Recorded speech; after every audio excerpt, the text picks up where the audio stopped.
Welcome to a Trucker's Mind podcast. I'm Eddie McGee. It's your boy K Fings. And we're back, man. Episode 178. 178, right? Maybe 178? Yeah. We should be. Mm-hmm. Damn it. I be hating it because we done did so many fucking episodes, man. Yeah. Yeah. We need a ticker or something. Yeah, or we just need to pay attention to the episodes. And since I'm the one that announces them, I just indicted myself. Yeah, I don't like giving out the wrong numbers. We are at 178. I was correct. All right, man. Let's get right into it. Back to school. A lot of people's kids are going back to school right now, which means you guys could fuck in the house again and you could walk around naked. So I know a lot of parents wanted to get butt naked this whole time, but your kids been running around cock blocking the whole damn time. They ain't getting no dick because the kids are around. Yeah, it's crazy, man. Trash. Mothers out here sexually frustrated. They can't find a babysitter and stuff. They've been trying to go on dick appointments and they can't go now. That's Yeah. It got to be hard, especially the parents that's like in that 30-year-old range. Right. When their kids in elementary school and stuff.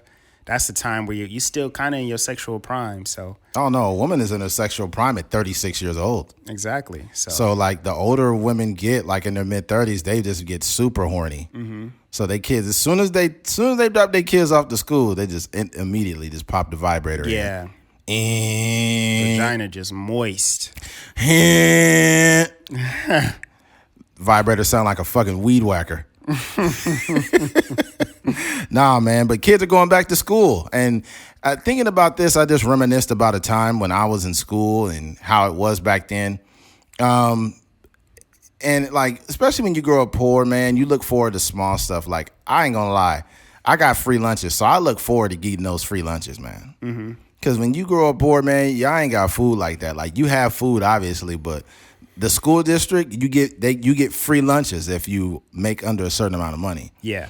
So I was getting breakfast and lunch. Yeah. I would show up in the morning and get those little, what was it? Those little pancake sausage things. The corn dog. It's like a corn dog, except it's like sausage on the stick with the fucking pancake on it. Yeah, that's fire. Yeah. Syrup. Oh my God, I used to kill those things. Sometimes as an adult, you kind of got to go back to your childhood. Oh, trust me, I do, because I bought a box of them. I bought a box of them motherfucking fire. And they got blueberry ones now. Really? I can't mess with the blueberry. I tried those before. You have? Yeah, I tried those. I couldn't do it. I'm gonna tell you what was bomb as fuck, and a lot of people probably don't remember them. What they do actually, it was those graham crackers that had peanut butter and jelly in the middle, and they my bruh. Yeah, and they were wrapped in a silver package. I bought some as an adult before. Fire. They still fire. And I used to drink those.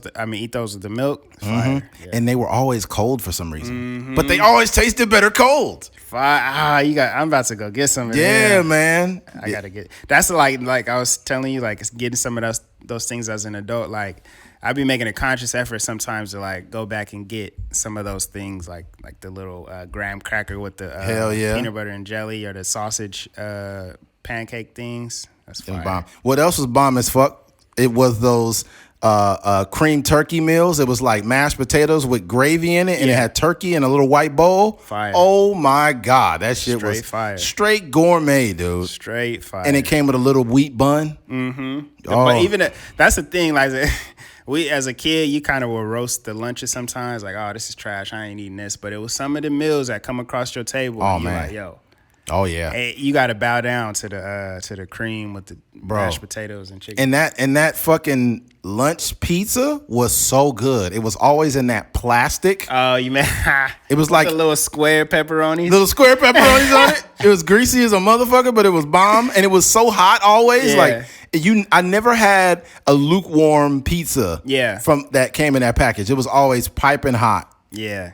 Yeah, little man. Lego pepperonis. Oh, it was a fucking square pizza with little square pepperonis on it. With that cafeteria cheese that they put on that shit. Cafeteria cheese. So good. Hey, but they had those also in the breakfast version, but it was like sausage, and it had like gravy was like the sauce with cheese and the sausage. You remember those? I don't know if I ever had. I might have. I don't remember though. Oh man, I think one other thing. That was like an underrated fire item. Mm-hmm. And I don't know if you had these, but we would have these empanadas. Okay. Like, with the little bread. But it had beef in it. Oh my God. Yes, them motherfuckers was fire. Yes, I had those empanadas. Man, Yeah. Honestly, they could have lunch. Could have been lunch. Could have got a better rap if they had the fire stuff consistently. Yes. Just had the mashed potatoes maybe once a week, then the pizza. Yes. And then the empanadas, and then I don't know what else you could throw in there. Like elementary, junior high, even high school, like the way the lunch smells is just different. Yeah. It's like they put the perfect amount of chemicals in that food. And it's like only in grade school or like, in elementary, whatever, it's a place where you drink milk daily. That's just so weird. That's so crazy. We drank milk every day. And like the lunch menu was so weird. It'd be like pizza, bread roll, pears, and milk. Yeah. And They'd make milk go with anything. Bruh, if I try to eat that shit in my adult life, I'll probably shit myself. Doodling. Because first of all, milk, I can't even drink it anymore. It fucks my stomach up. Mm-hmm. I think I also learned that as you get older, especially as black people, our stomachs don't break down. We don't have like the digestive enzymes for milk. Yeah, like look that up, folks. I'm not just saying stuff. Like it's I know a lot of black people are lactose. Yeah, a lot of black people are lactose intolerant. I'm not, thankfully. I could still. I drink almond milk. Yeah, almond milk or oat milk. I don't fuck with like cow's milk. Plus, cow's milk is nasty. We're one of the only species that drinks fucking another animal's milk. It's so nasty. I actually like cow's milk, but I don't drink it. I don't even drink oat milk or almond milk that often either. But certain things, like I was saying, if I would have got one of those little peanut butter and jelly things, like you smacked, I gotta smack those with like the way it was originally brought to me. Like I gotta go get the cow milk, or if you get a piece of cake or something, like to me it just tastes better like the OG way. Yeah, but definitely like. If I'm eating cereal nowadays, I'll definitely have the almond milk. Yeah, back in the day at Bakersfield High School, we had this little in the center of the campus was this little like hut, and they used to sell pizza out of it, and it was called Stone Willie's Pizza. Mm-hmm. And we were like the last class to have that. Like after we left, they just like shut that whole like company down or whatever. Yeah. But Stone Willie's Pizza was bomb as fuck. Yeah. But it was greasy as hell. So the way you had to eat it is you had to get like, it came in like a little box. Yeah. And you had to flip it upside down and keep going back and forth upside down. And then finally when you open it, all the grease would stick to the top and then you could eat the pizza. That shit was greasy as a motherfucker. Wild. The stuff you got to do to make it edible. You know that orange grease that's on pizza? That's disgusting. You know what I'm talking about, though? Yeah, I know what you're that orange grease. And I just be seeing people eat the orange grease. I'm like, dude, you're going to... Every ounce of orange grease you drink is probably taking off a year of your life. Orange grease is crazy. Yeah, man. Like, or you see it in chili too. Like you see people eating chili, and you see that orange grease. Just here's another one. I don't know if they still have it, but have you ever opened a can of chili, and then when you peel it back, you just see orange grease, like hard orange grease at the top, harden a little bit. You'd be like, I'm not eating this. Yeah. What the fuck is this? Then you cook it down, and it just be like the same orange grease, but in a different like. Version is a liquid instead of a solid. If you cook that orange grease down, it'd be good though. That's why we can't get healthy, because the best stuff for us is disgusting. Yeah, chest pains. Yeah, but yeah, man. Going back to school, man, and wearing those clothes, and because when you didn't grow up with a lot, and if you did get some decent school clothes, you was like, yeah, I may be poor, but I'm finna kill him with this outfit. Fresh on the first. I'm finna kill him with this outfit, man. And you show up, but this is what I hated. I hated when I thought like I got the nicest stuff, and then you see somebody with the same exact shirt on, and you be like, fuck. He went to Marshall's too. Like, it's not even a cool kid. It's some little square motherfucker wearing the same shirt as me. Dang, that's the worst. Yeah. Nigga that don't got no fashion sense, got the same shirt on as you. You got fucking Millhouse wearing the same shirt as me. Fuck that. Yeah, definitely the school clothes. You definitely you put your outfit together, you know what I'm saying, before school started, or like, oh, I'm gonna kill him with this one. Or sometimes what I would do is I would like stretch out my clothes. Yes. So I would throw some old jeans with a new t-shirt. Or maybe clean my shoes off and then, wear the other ones on another day, and stuff like that. So man, I don't want to backtrack, bro, but I know you guys remember that student store food though. Because it's cafeteria food and there's student store food. Student store food was like, you was like upper echelon, low key. Yeah, you was more like, you were one of those rich kids, but your parents had made too much money to get free lunch, so they had to buy you lunch every day. Yeah. And you went to the student store. But at the student store, they had chili Fritos. My God, dude, those are undefeated. Yeah. You just or Frito boat, excuse me. You cut the top of the chips off, and you was really trying to chili cheese it up when you got the chili cheese chips and you put chili and more cheese on it. That's double chili, bro. That's fuego. You are a chili eating son of a bitch if you could do that.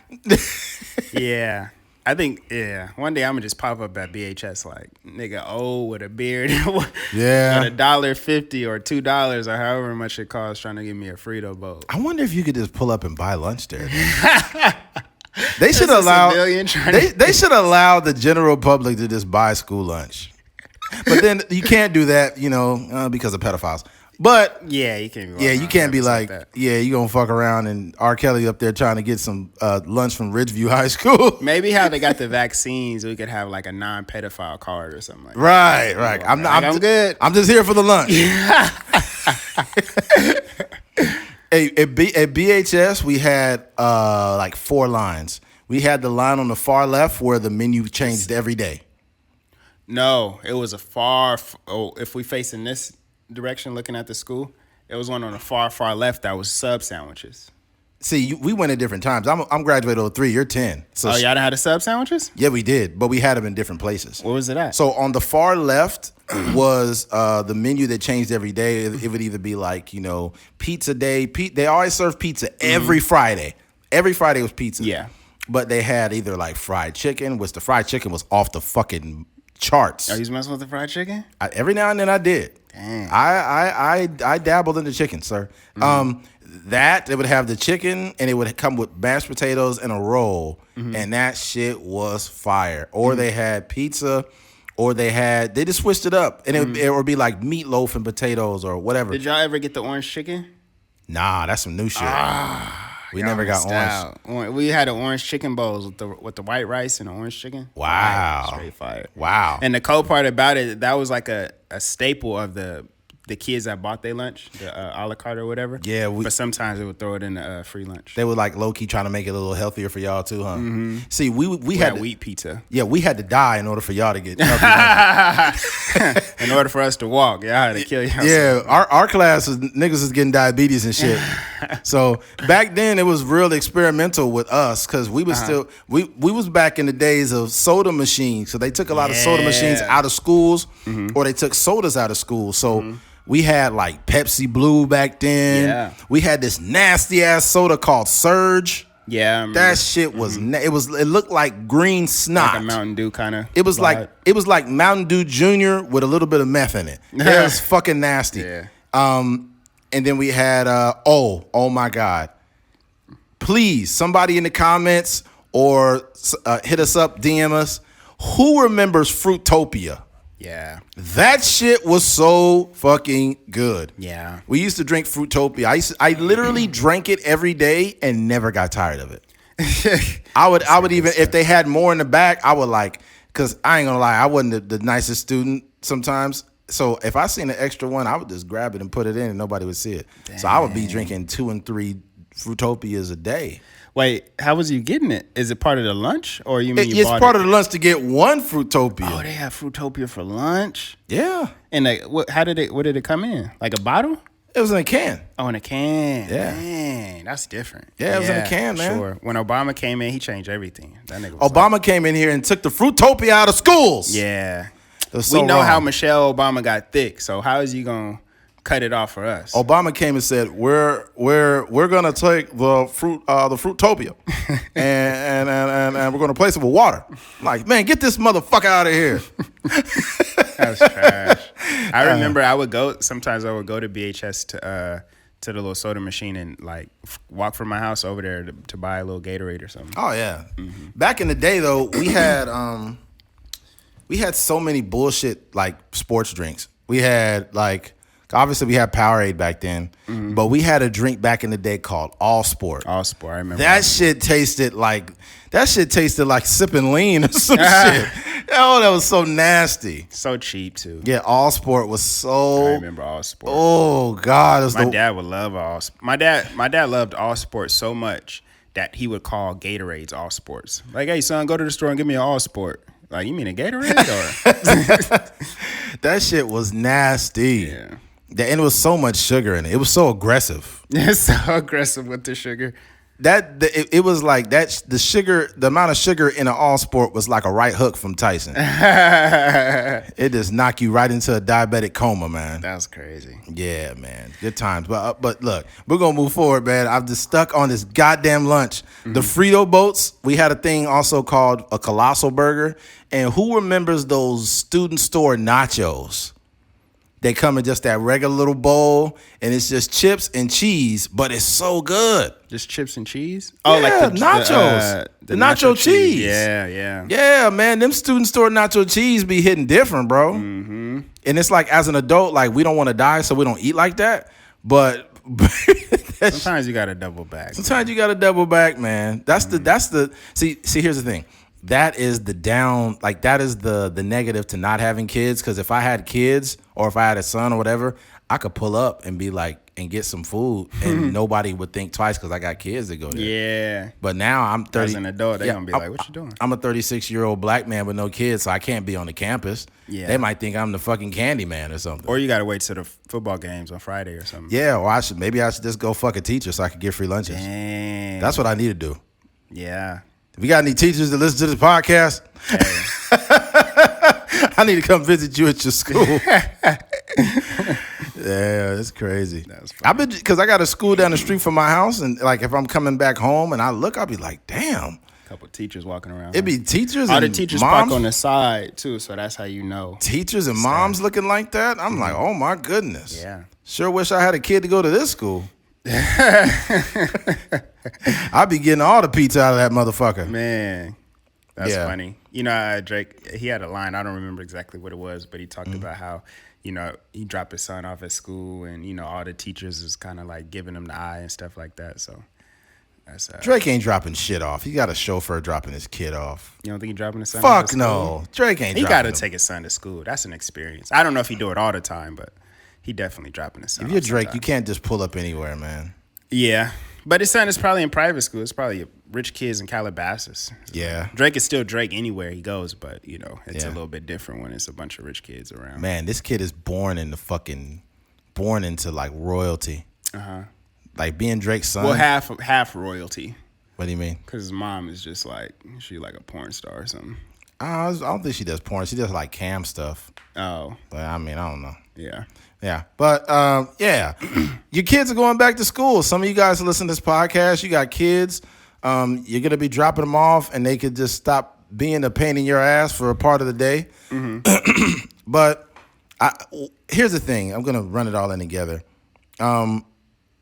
What's also important, though, is equipping your kids with real life, like, reinforcements. And I notice a lot of parents do a fucked up job of getting their kids ready for the real world.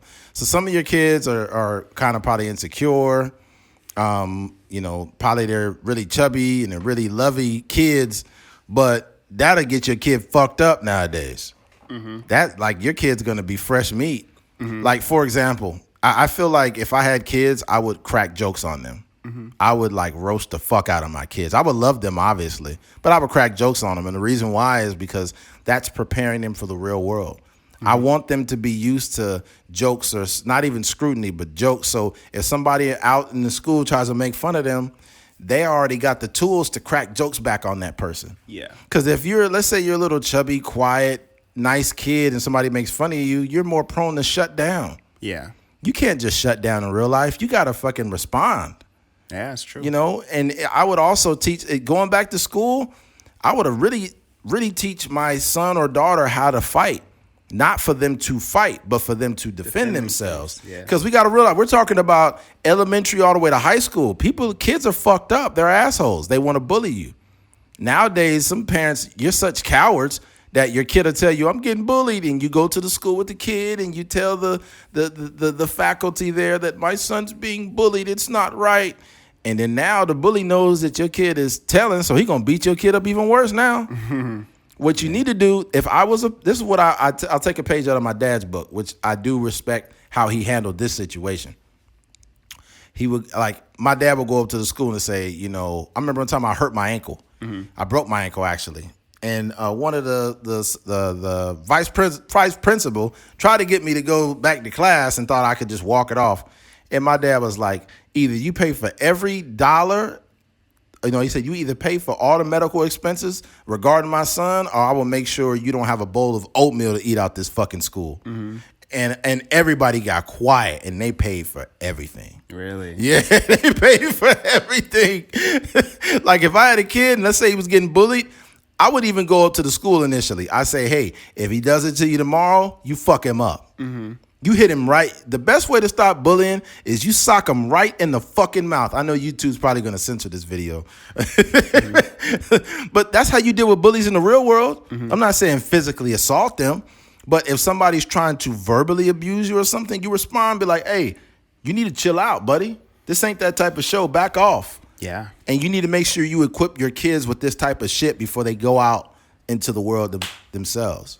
Yeah. Because it's the world. First of all, school is just kind of like setting you up for the world, right? In like an all around kind of way, whether it's like, learning how to do math and read and stuff like that, all stuff that you're going to utilize as an adult or whatever. But also the environment, like the social environment, kind of prepares you for the real world. I think for us, like not necessarily growing up on social media, like we're introduced to social media later on in life. It kind of prepared you because, like, for me, I got bullied as a kid. Like, they were mostly like making fun of my last name, not like physical abuse, but like making fun of my name and stuff like that. So as I got older, you start to like, we're gonna eat your groceries, Keith. They didn't say that. That'd be like, yo, what kind of school did you go to? Wow. What if it's a big booty girl and they're like, we're gonna eat your booty. We're gonna eat your booty like groceries, Stacia. Did you go to school with Lil Nas X? What the fuck happened? But nah. So like, I think those kind of things that kind of like, I don't want to say it hardened you, but it kind of prepared you for, what you can face on social media, what you can face like in your adult life and stuff like that. But I think the kids now, like, I think this lesson is even more important because these kids are probably getting bullied at school.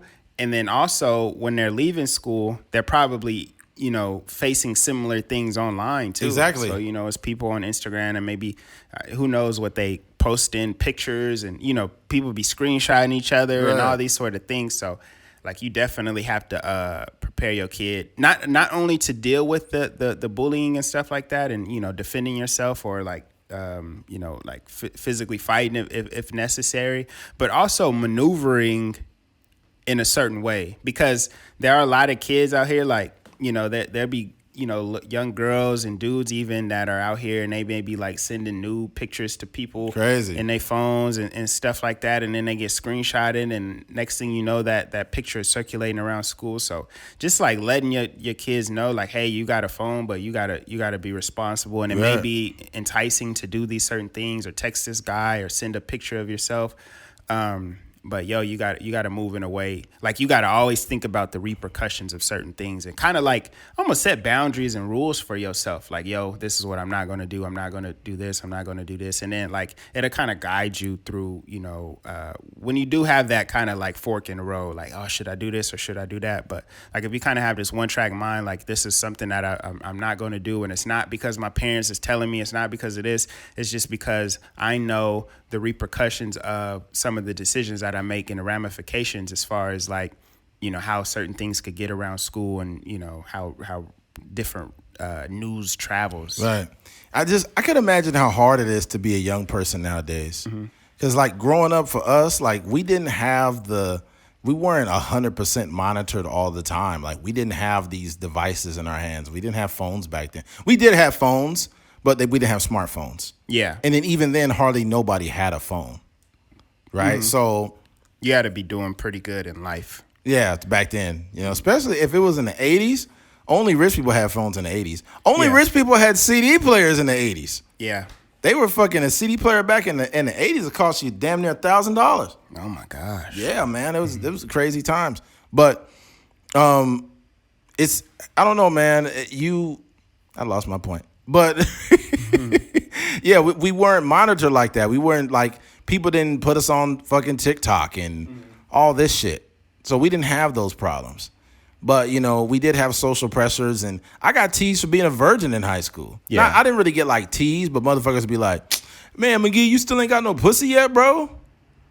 And I'd be like, nah, I haven't. They'd be like, oh, this fool is gay. Like, I was like, what are you talking about? Yeah, gay people have sex, too. Yeah, but no, just the point that this is the time where we're talking about 2001. No, I'm just saying how that point is flawed. Because if you gay and you in high school, like, you can still have sex. But what I'm saying is we're talking about, like, the brain capacity of a teenager and the dumb shit they say. Yeah, it's dumb. You'd be like, you ain't got no pussy yet, man? Are you gay or something? And I'd be like, no, man, I'm a virgin. Yeah. Right? You literally had I like vagina, I just haven't gotten it. You had social pressures in high school to get pussy. Yeah, it's crazy. And it's crazy how people will be like, dang, you ain't got none yet, man. You ain't got none yet. I know girls, I know people that was fucking freshman year. Yeah. A lot of people was fucking freshman year. Yeah. And a lot of people ended up pregnant. Getting it in early. Junior high, too. Oh, yeah. One of my homeboys, shout out to Vincent. I don't want to put him out there, but yeah, he's the homie, so he won't have a problem if he hears it. But this guy had a kid before our freshman year. Oh, wow. In high school. So he was like, might have been almost 14 when he had a kid. That's crazy. His son is like, it's crazy because his son is a grown-ass man. They look like brothers, like almost. homies. Yeah. That's crazy, bro. I was just like, damn. A lot of people, like, if I had a daughter, especially now, with the way that women are over-sexualized on the internet, these boys will be trying their hardest to get pussy. I would tell my daughter, like, hey, I can't stop you from doing what you want to do, but if you do that, make sure you protect yourself. Yeah. I think I'm curious to know, because we always think about our decisions are based off of, you know, our history and stuff like that, or like the family dynamics and stuff like that. So although you can't prevent your daughter from doing any of those things, but I think that there's generally like a void someone is looking for. I think, you know, even with women we've probably dealt with and maybe been like a casual thing, there's probably some discrepancy they have with their dad or their parents or something like that. So I just think, like, from my understanding, and this is me not having no kids, I think the best way to deal with those situations and handle those situations is like a presence and like a real relationship with your kids. Because I think, you know, oftentimes you hear like, oh, you know, like we hear the Tiana Trump situation. Oh my God, it's terrible. like, you know, she the way she was raised and like the attention she didn't get from her dad and all this kind of stuff. She had sex with like over 30 people before she got out of junior high. That's wild. That's probably fucking some older men too. Yeah, it's a lot. There are a lot of men that will have sex with younger women, and it's very disturbing. If I went to junior high with Tiana Trump, I probably wouldn't have lost my virginity when I was 17. What do you mean? Oh, because y'all would have. Oh, okay. There's been niggas in there like tag teaming that. Dealing with her back in the day might have been like WWF tag team. Come on, brother. Come on, brother. That's crazy. You know, Hulkamania? Yeah. I seen this video pop up of Macho Man Randy Savage, and he was doing like this interview, like, you don't know what we're gonna do to you when we get our hands on you. That was just it was so back in the day, especially in the 90s, that was so cool. Yeah. But like now, I just laugh at it. It sounds cheesy. There's some shit that I loved back in the day that I just laugh at. Like that movie New Jack City, back when it came out, it was like the hardest movie. But I watch it now and I just be low key laughing. It didn't age well. It didn't age well, man. Yeah. It didn't age well. Yeah. I think a lot of that be like lingo. Yeah. With a certain lingo, like, you know, certain slang that people be using. Yeah, sometimes I'll just be watching like, oh my God, just connect the Wi-Fi, bro. What are you doing? You know what would be fucked up? Like, what if in the next like 200 years they come out with an old movie like about like, you know, about 2021 and they don't like time it right? Yeah, and we know very well what was going on. Yeah, it'll be like a movie about the 90s. And they'll be like, just connect the Wi-Fi, bro. It's like, dude, it's 95. There's no fucking Wi-Fi here. Yeah. This guy's crazy, man. Yeah. But yeah, make sure your kids be transparent with your kids and make sure they develop thicker skin. Because when they go out around a bunch of teenagers, it's cutthroat city, man. I think one thing that we gotta teach our kids too, and obviously I'm speaking from a perspective where I don't have kids. Yeah, but you were once a kid, so you still have validity. Yeah, but that's true. We have to prepare them for narratives, I think. Right. So stuff like that, like when kids are getting teased for being a virgin or whatever.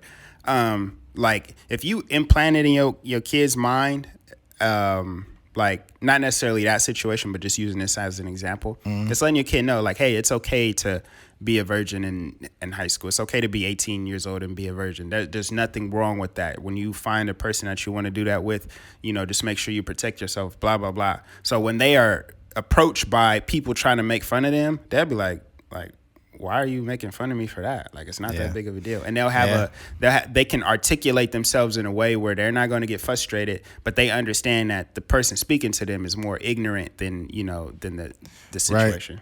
Right. I think too, the classic overprotective dad of his daughter and all of that shit don't work, bro. Mm-hmm. That don't work. It doesn't. Like, a lot of men think like, I'm very overprotective with my daughter because I want to protect my angel and, I'm going to make sure my daughter stays a virgin and all of this. And it's like, dog, you can't do anything. Mm-hmm. The best policy is to be honest, because I hate to say this, but I knew it was a teacher that he was obviously a teacher at BHS. I'm not going to say his name, but he had a daughter that attended the school. And she was like, his angel's like, yeah, my daughter, I make sure she's, this and that. Like, he was really proud of her, but she was getting the shit fucked out of her. Like, I was being like, she was getting fucked by a lot of my teammates. Yeah. And I don't think he knew about it, right? But the thing about it is like, if you have that approach, sometimes your kids will rebel. Yeah. They're going to do, like, it's people that say shit like, I know my kids in and out, and I know. No, you don't, because your kid was smoking weed before they came home, and you don't even know it. Most of the things that, it's like parents forget that they were kids. Mm-hmm. You knew what you were hiding from your fucking parents. Mm-hmm. You knew what you were doing. You knew you were going to the park smoking weed, and you knew that you were fucking freshman year. Mm-hmm. Like, you knew all these things were going on, so you shouldn't really expect too much different from your kid. The best thing you could do is just be honest. So keep it real. You got to keep it real with them and let them know, like, hey, look, I know you're going to do some shit behind my back. Just don't be stupid. Don't get pregnant. Mm-hmm. Don't get, like, especially that'll be my number one policy in my house. Don't get pregnant. Mm-hmm. Do not get pregnant. I need you to have you need to have kids with a dude that deserves it. Yeah. Right? Same thing if I had a son. Don't you dare get no girl pregnant, because then you're going to have to get a job, and eventually, you have to take care. I'm not trying to take care of your kid. You need to take care of your kid yourself. Yeah, but I think, like you were saying, like it is in the words, and you have to articulate these right. things, but also in the example. You know what I mean? You got to be that example. Yeah. Yeah. If you a dad and you don't necessarily have to be with the mom or whatever, but if you a dad, you 40 years old or 30s, whatever, 45, and you still out here going to the clubs and stuff like that. He's not listening to what you got to say. Or the Tiana Trump situation where she was saying she's seen her dad bringing multiple women back to the crib and stuff like that. So, like, you gotta say it. You gotta be the example. It has to be a whole 360 attack on bringing your child up in a way that they need to be raised. And I was thinking right now, like, back when I was in school, I was still in the days of dial-up internet, man. Yeah. And it's like, yo, like, people was really, like, we was really watching porn on that. Mm-hmm. It's like, that's funny. It was taking 5 minutes to load up a Playboy.com. Yeah, niggas was busting on the slightest glimpse of the nipple. I might be like, nipple come. You like, oh my god. Oh man, the page used to load like this. Go back up. Page loading slow as a motherfucker. Oh man, it's crazy how, like, only at the age of 36 I could see, like, I've lived long enough to watch the development of the internet and how it went from being the Apple computer to like I've seen all the versions. Mm-hmm. Like, the very first one was obviously some super old shit before I was born, but like was it the IBM? I'm not sure. I think it was Apple, but I know my grandparents had one that was in the back. So You had that, and then in the early '90s, late '80s, we used to have these computer programs. We had computer rooms. Were you old enough to go have computer rooms or no? I don't know if it's like what you had, but in elementary school they had the I don't know what the name of it. They were Macintosh computers though. Yeah, I think we had the same Macintosh. Damn, they should have not had that when you was in school. Yeah, I was probably like fourth grade. They had the whole computer lab with the Macintosh. Yeah, we had computer lab. Mm-hmm. Yep. I don't think they even have computer lab anymore. I don't think so because it's not. It's like they used to teach us stuff. Like we used Right. to go in there. Did you have that typing program? At BHS? No, it probably would have been earlier than BHS. It was like it was a lady's name. Me and my girl was talking about it a while back, but it's like it was a computer program, and it would have like it would teach you how to type properly, and it would have like the hands like. Oh shit! It would be like the hands would be up on the screen. Yeah, teach you how to do it. But it's a person's name. I can't think of the name. I think it's like a black lady's name. But yeah, that was like Shaniqua. My name is Shaniqua. I'm going to teach you how to type today. Typeisha. That's the name of the podcast. Typeisha. Oh man, that was funny. That's crazy. The computer labs, like back when I was when I was young, our computer lab was different because we had old ass programs. Mm-hmm. We had a game called Oregon Trail. I remember that. Yeah, Oregon Trail. Like you would die of dysentery. Yeah. And you'd be like, "What the fuck is dysentery?" You're a little kid. You don't know what the fuck that is. You don't know what that is. Well, Oregon Trail was another one that they had. This is a tangent, but you know he's like it's like the McAfee or Macbeth or something. It's like a computer antivirus software that McAfee, I think. Is it McAfee? I know what you're talking about. Yeah, but the guy, I think he committed suicide, or did you hear? There's a story going around.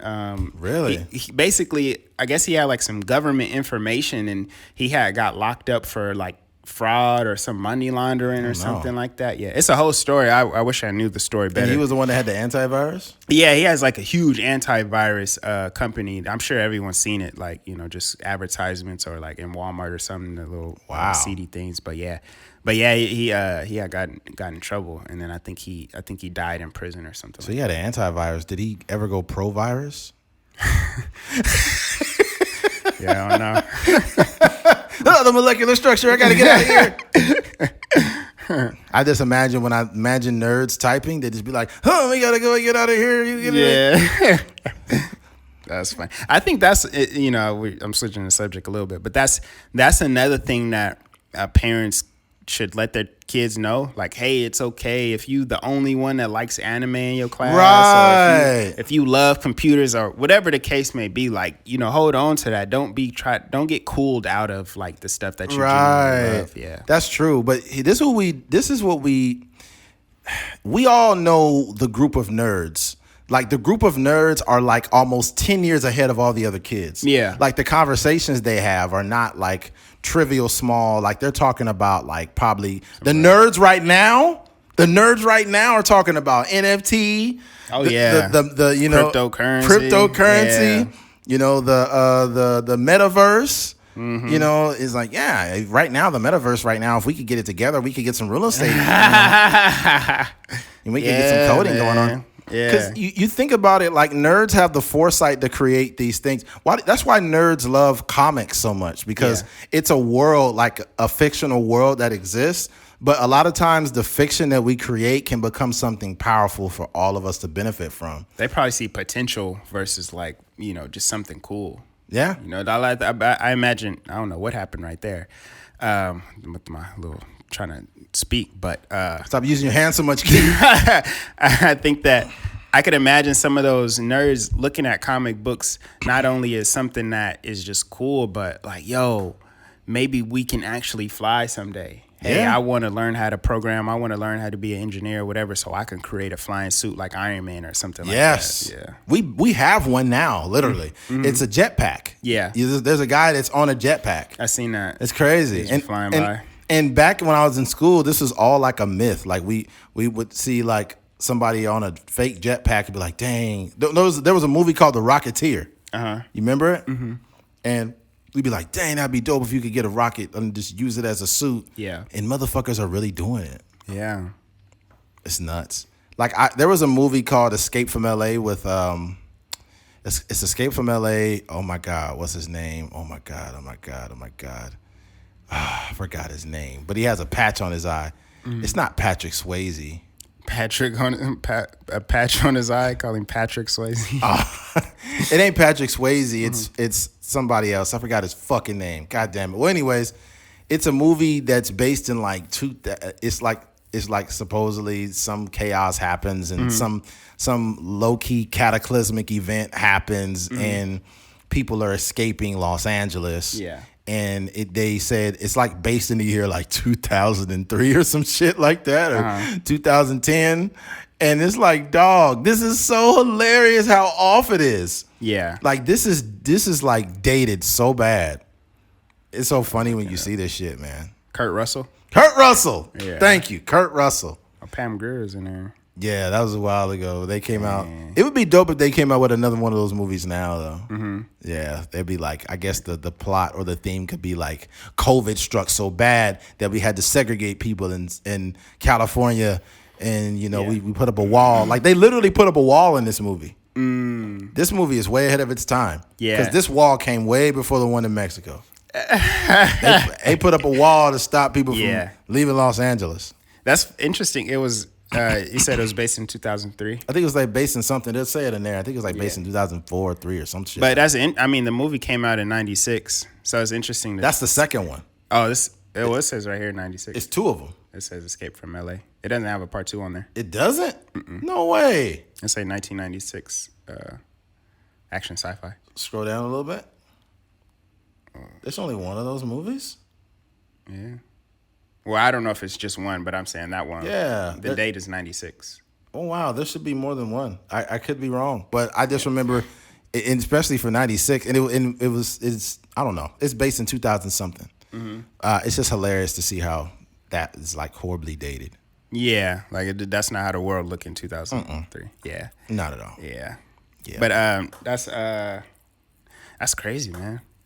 I think it's. I was talking to Eddie about this on the phone. Like I went to Universal Studios, and I was walking around, and we did the tour of like the movie sets, and like they had all the rides, the Harry Potter world, and the Simpsons, and just they had the water world there. They had the water world. They do like a play almost where it's pyrotechnics, people falling off of like ledges 40 feet down, diving in the water and stuff. And I'm like, yo, it's so amazing, like what people can do from just being creative, like how they can build out these entire worlds just with an idea. It was probably somebody, driving around LA like, yo, what if in the future the world, the glaciers flooded the world and, everybody had to adapt to living underwater and all these kind of things, or living on top of water and stuff like that. Like, and that turned into a whole movie and then the show at the Universal Studios. So it's just so crazy to me, like what we can do as people with just an idea. 100%. Yeah, so if your kids happen to be pretty nerdy, just leave them the fuck alone. Yeah. Because nerds run the world. Look at the most powerful men in the world. Jeff Bezos, Bill Gates. Mm-hmm. Before he died, he would have been one of the biggest motherfuckers too. Steve Jobs. Yeah. Who are some other nerdy motherfuckers with a lot of money? Damn. What's it? Buffett is another one. Warren Buffett, yeah. Warren Buffett. I mean, we drew like a 30-second blank right there. Yeah, I just have like a slideshow of a bunch of nerdy rich motherfuckers just going through my head. Like, oh no, not Dexter, not. Yeah. But definitely, like you said, just encourage your kids. I think that just overall, just encourage them to be who they are, because like those same guys, I'm sure Bill Gates and all these guys probably got made fun of in some capacity when they were kids for just being a nerdy guy or being infatuated with computers or whatever. But 30 years later, 20-some years later, they running the world. They're and they're making our life much easier, versus some nigga that's just cool. He's like a quarterback on the football team or whatever. Like, and his career kind of plateaus after high school. Yeah, we subscribe to the nerdy shit. Like all these video game like we love Madden or 2K. Like the people behind like creating those games are kind of nerdy. Yeah. That shit takes a lot of work. It takes a lot of work. But yeah, if you got anything from this conversation, school lunches are amazing. And yeah, that's the theme. That's what you should take from this conversation. Yeah. I think we forgot to leave out those goddamn little bowls of spaghetti that was bombed too. Yeah, I used to mess with this. Oh my God. You know what they should? You know what would be a pretty interesting idea? And I think like somebody who's a real fan, maybe like if they have the time and they are probably a nerdy kind of guy like myself, like, and they listen to probably every episode that we ever did, they could probably make a list of all the ideas that we had and like, you know, just shoot it to somebody that is willing to put in the time. Right. But what if they made a restaurant like that was like called School Lunches? Before adults. Like you could go in there and get the mashed potatoes with the turkey or the chicken or whatever. I think that would be fire. And they should you have to make this authentic. So every single one of those restaurants should have an elderly black woman with a hairnet. Every single one of them needs to have that older black woman. Here you go, baby. Here you go. Yeah. She's got to be in every single restaurant or it's not authentic. Yeah, man. I think that would be dope. Yeah, because like, dope. I mean, I'm sure there's people out there that are thinking like that. It's like, man, I used to love the lunch, the spaghetti at lunchtime. Hell yeah. Or whatever, yeah. You know what you're selling? Because look, you're not selling the best food when you do that. But you know what you're selling to people? You're selling nostalgia. Yeah. Because I remember I used to go into the lunchroom with my skateboard and my friends. Yeah. And we would have those square pizzas that was hot with the orange grease on top. And, you know, remember those shells? They weren't taco shells, but they were like oval and they had meat in them. It was like a little taco cup. You know what I'm talking about? That shit was good. Yeah. You know what else we forgot? The pizza, like the cheese sticks, like that you could dip in the marinara sauce. It had the mozzarella cheese in the middle.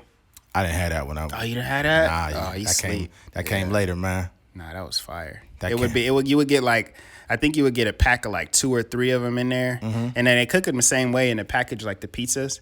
But the dipping sticks, they would get you the marinara sauce. What was good about those pizzas that came in the plastic is like, not only did you get the taste of the pizza, but a little bit of the plastic would marinate to the slice.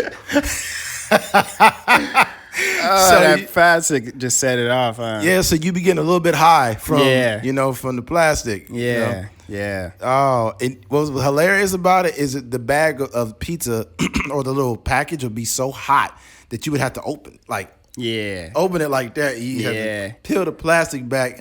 And now you like, because you know when you're a kid and you're hungry, you can't wait. You will bite a pizza that's 400 degrees and just be like, and then by the time you're done, the roof of your mouth is all burnt fuck up. It don't even taste good no more. You can't even taste the food. Yeah, but you ate it. And then the worst part is like you eating it all fast and then accidentally the cheese gets stuck to the roof of your mouth and now you burning and shit. Mouth all raw and whatnot. Yeah. I remember our school, they used to have like these lights, like a traffic light in the cafeteria. And then it monitored noise. So like we had such an issue, like cafeteria just be so loud, like just outrageously loud. And they had to do some type of noise control or try to, make sure like the kids is not just out acting crazy, right? So they had a light, and basically like if it was green, the volume was cool, but if it was yellow, it was kind of getting a little bit too loud, and if it was red, then they just kind of shut the whole down. Where was this at? At McKinley. That's not cool. Yeah. Let kids be kids. I hate when parents fucking or adults ruin shit. If kids want to be loud, they're fucking kids. Just leave it alone. Nah, it'd be out of control. Really? It's easy to say that if you ain't working in there. But when you working in there, it's kids yelling, cussing. It just like it's kind of like they're creating they're normalizing bad behavior in a sense. Yeah. So you gotta have some sort of type of control. Obviously, the kids shouldn't be in there silent like it's boarding school, but true. Like you gotta monitor it somehow. Damn, y'all was bad. Y'all had stoplights in that motherfucker. That's why I don't talk at lunch now. Like I went on a date with my girl and I was just sitting there like, she's like, Keith, you never express yourself.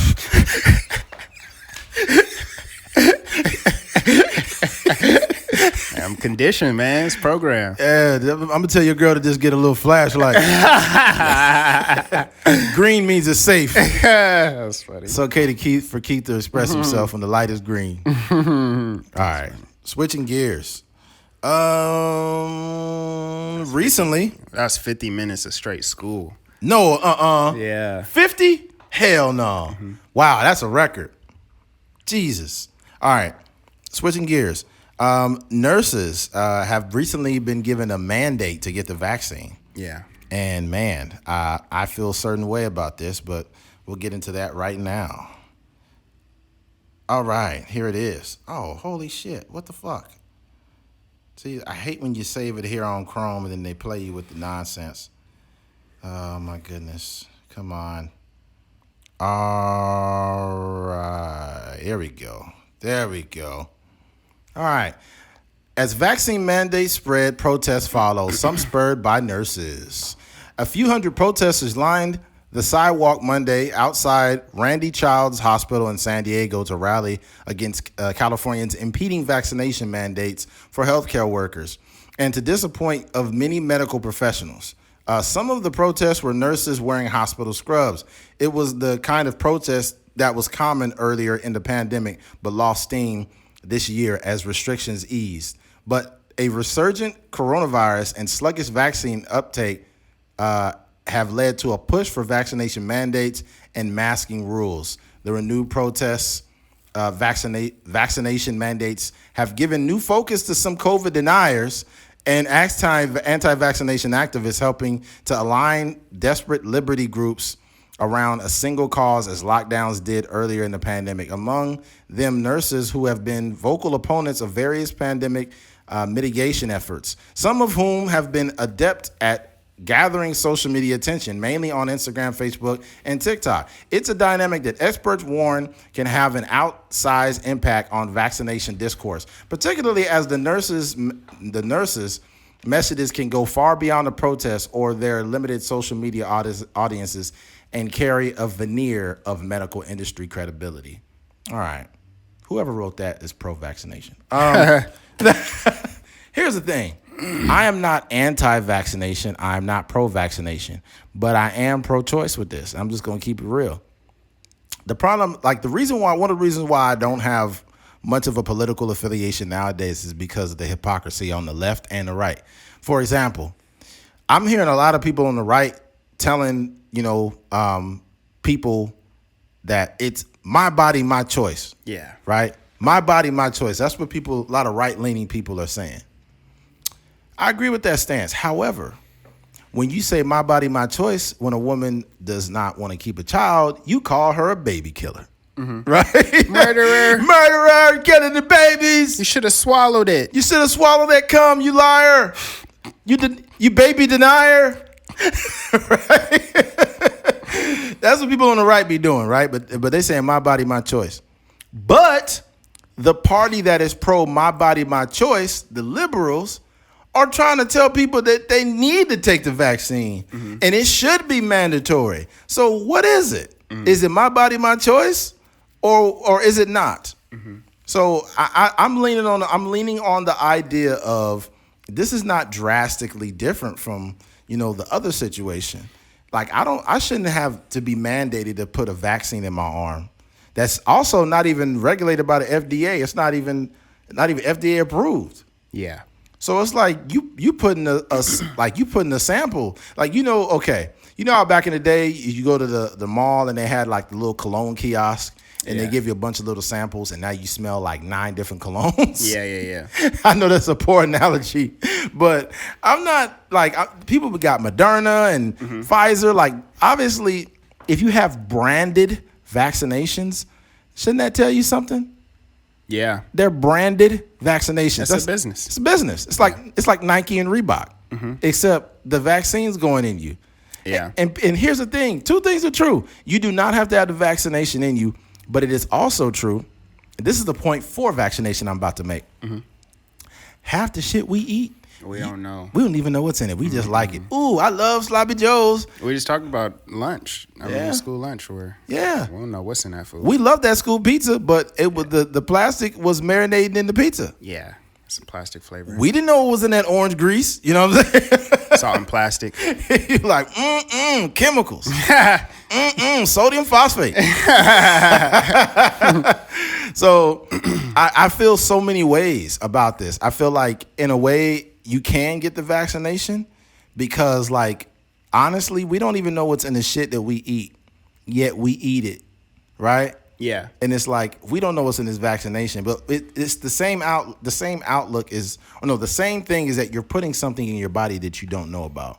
Yeah. But if you want to actually deny it and say, I don't want to do that anymore, you have the right to do that. Yeah. If you eating a bunch of food that you don't know what's in it and you say, you know what, I want to stick to eating clean. I want to put chicken breast, brown rice. I want to put real carbs. I don't want to put any GMOs. I don't want to put nothing in my body. You have that choice. The same way you don't have the right, that you have the right to not take the vaccination. Mm-hmm. So I see it from both angles. Yeah. But I also see the hypocrisy. But I will say this. They did an interview with a nurse and he said, like, it's crazy how a year ago, we were labeled heroes. Like, we didn't even have proper PPE to take care of COVID patients, and we did that the whole time, right? And now we basically being made villains if we don't get this fucking vaccine. Yeah. And he's right. That's not right, man. It's not cool. And it is basically saying you either take it or you don't. By the way, they tried to say that Trump, and I'm not a fan of Trump, but they tried to say Trump was trying to lead like a dictatorship and this and that. What do you think this is? You trying to mandate motherfuckers to get a vaccine that they don't want to take. Yeah. That's not okay. That is not, I don't give a fuck how liberal you are. You have to see the hypocrisy in what's going on with this situation. I think, to me, the annoying thing is the whole narrative around it. Like, they got basketball players making commercials. Yeah. And, celebrities, like, do your part, get the vaccine, and all this kind of stuff. I'm like, yo, this is, like, why is this? And that's the annoying thing about it, too, is, like, COVID is not political.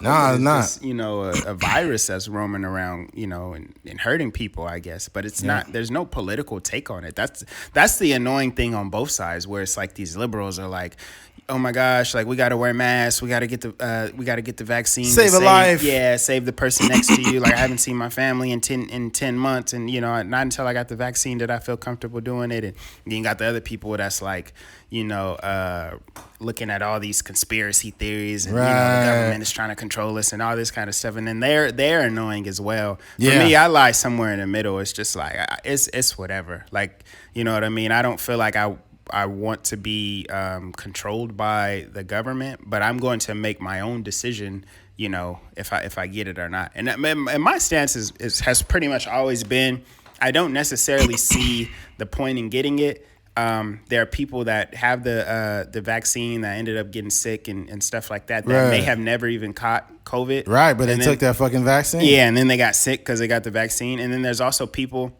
that got the virus and then still got the vaccine and then still got COVID after that. And they still got chlamydia. It's crazy. Wouldn't that There's be probably fucked somebody up? out there that got an STD and then COVID at the same time. Man, That's the worst. What if they got the COVID vaccination and it made the STD worse? Dang. They'd be like, I had chlamydia, now I got herpes. What the fuck? That was crazy. COVID-69. That's funny. Dang, man. But yeah, so that's the thing. Like, for me, I'm like, people are still getting sick with it. They're still, if you have it, you can technically still pass it on to people. So, But then they'll say like, if you have it, it doesn't necessarily cure you or prevent you from getting it. It just kind of lessens the symptoms. Well, it's like, how would you even know what my symptoms would be? Because there were people out here that got COVID and they didn't have no symptoms at all. True. So it's like, you're just kind of like, creating these hypothetical situations with this virus. And I'm like, people are really like feeling things about it. And then, we just watched a video and the guy was like, yo, don't get the virus. Don't get the vaccine because first of all, I had COVID. And then I caught COVID again after I got the vaccine. And then I'm also feeling ailments that I didn't feel before getting the vaccine. So you got to be careful though too. 'Cause sometimes they can use like reverse psychology on people. Be like, please, don't take this vaccine. My penis grew 5 inches since I got the vaccination. And it's just been the worst times of my life. My penis is too big to have sex with my wife. And I want everybody to be safe. It'd be don't get the vaccine. I had to quit my job. I was working at McDonald's, but I was forced to do porn. Now I'm the hugest porn star in America. That's an upgrade. You better slang that dick. Oh man. He's like, I used to have 2 legs, now I have 3. What's going on with the left? Like, the left is using fear tactics. Yeah. And the right turned into fucking Alex Jones. So it's really fucked up. It's really strange because the people who are left leaning are like you need to get it because you could save a life and blah blah blah blah. Mm-hmm.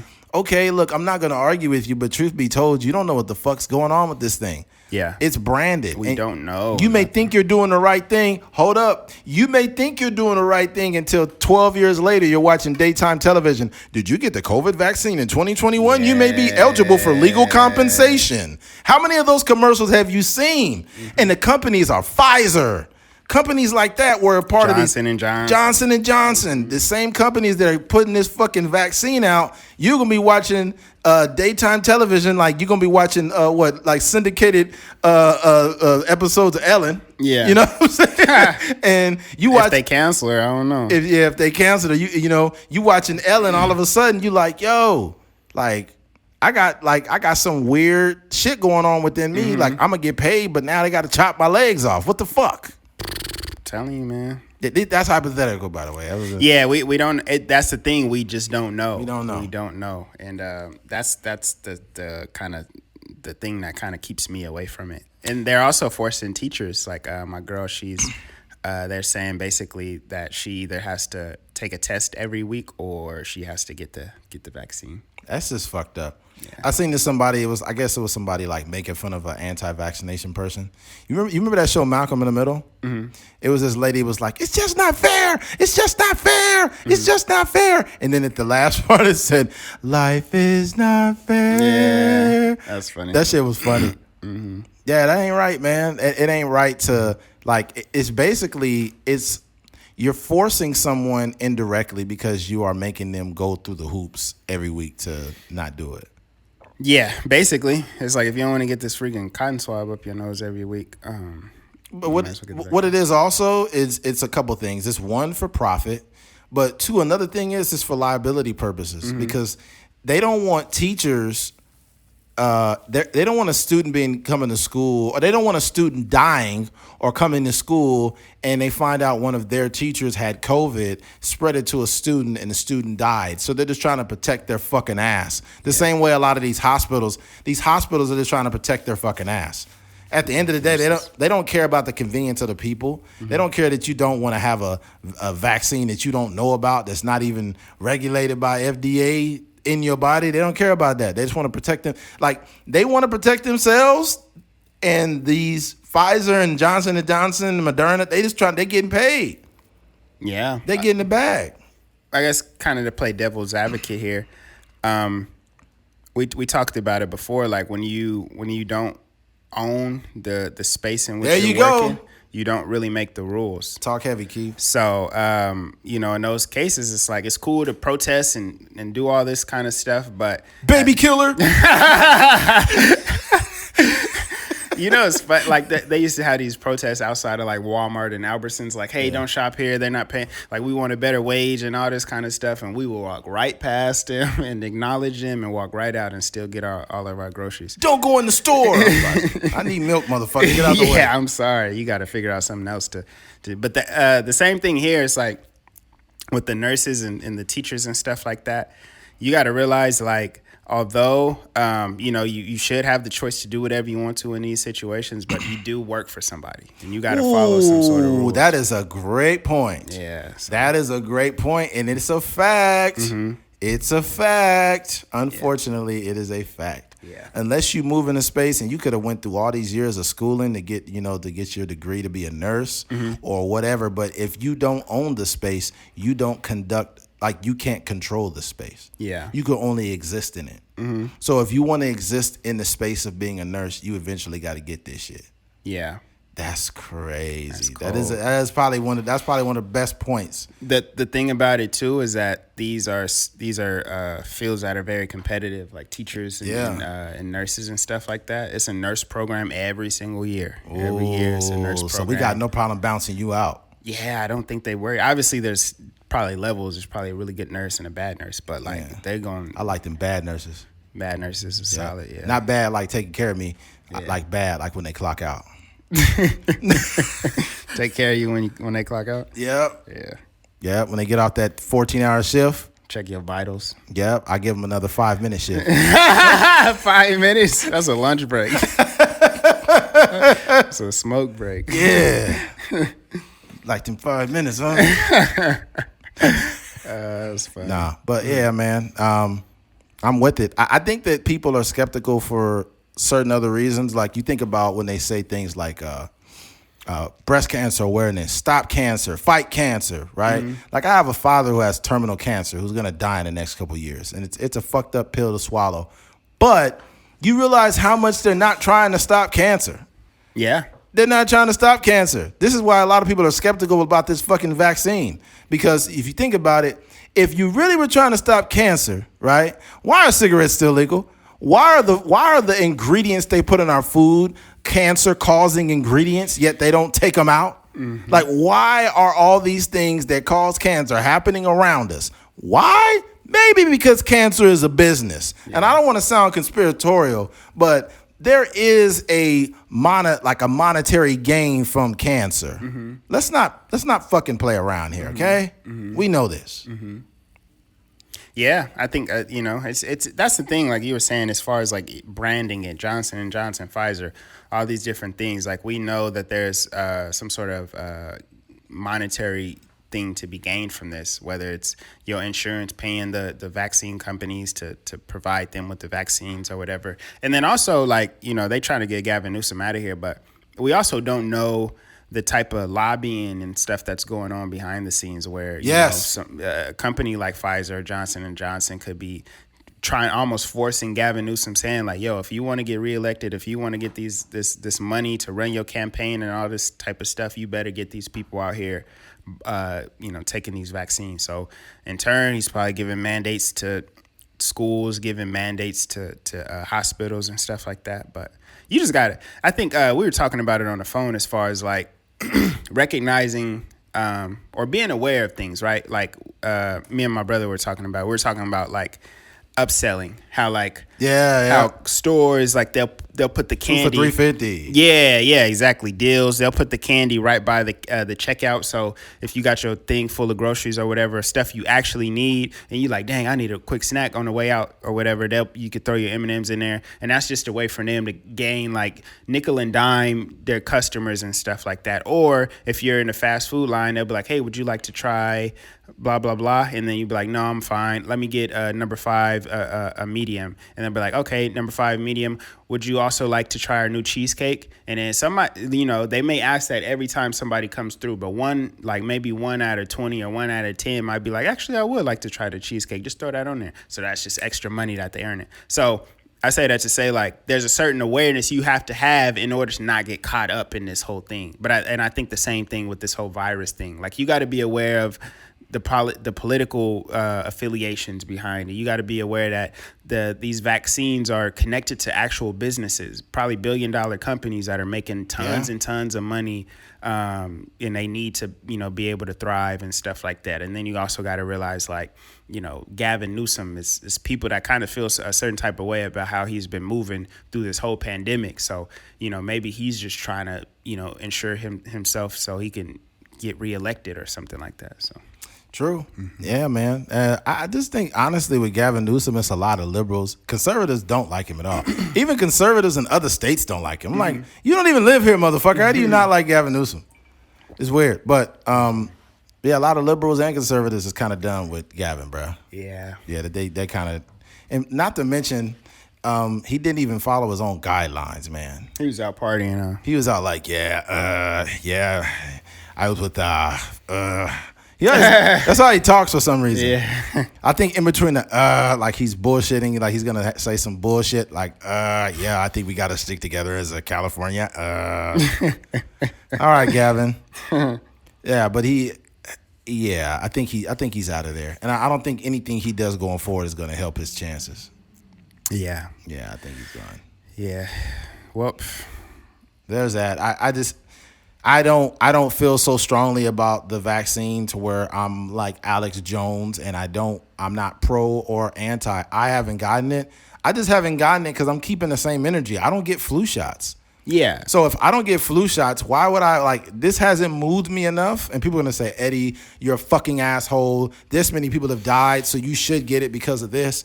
But more people die of the flu every year, and I never got a shot. So why am I doing it now? Yeah. That's all I'm saying. I'm not trying to conflate the flu and COVID.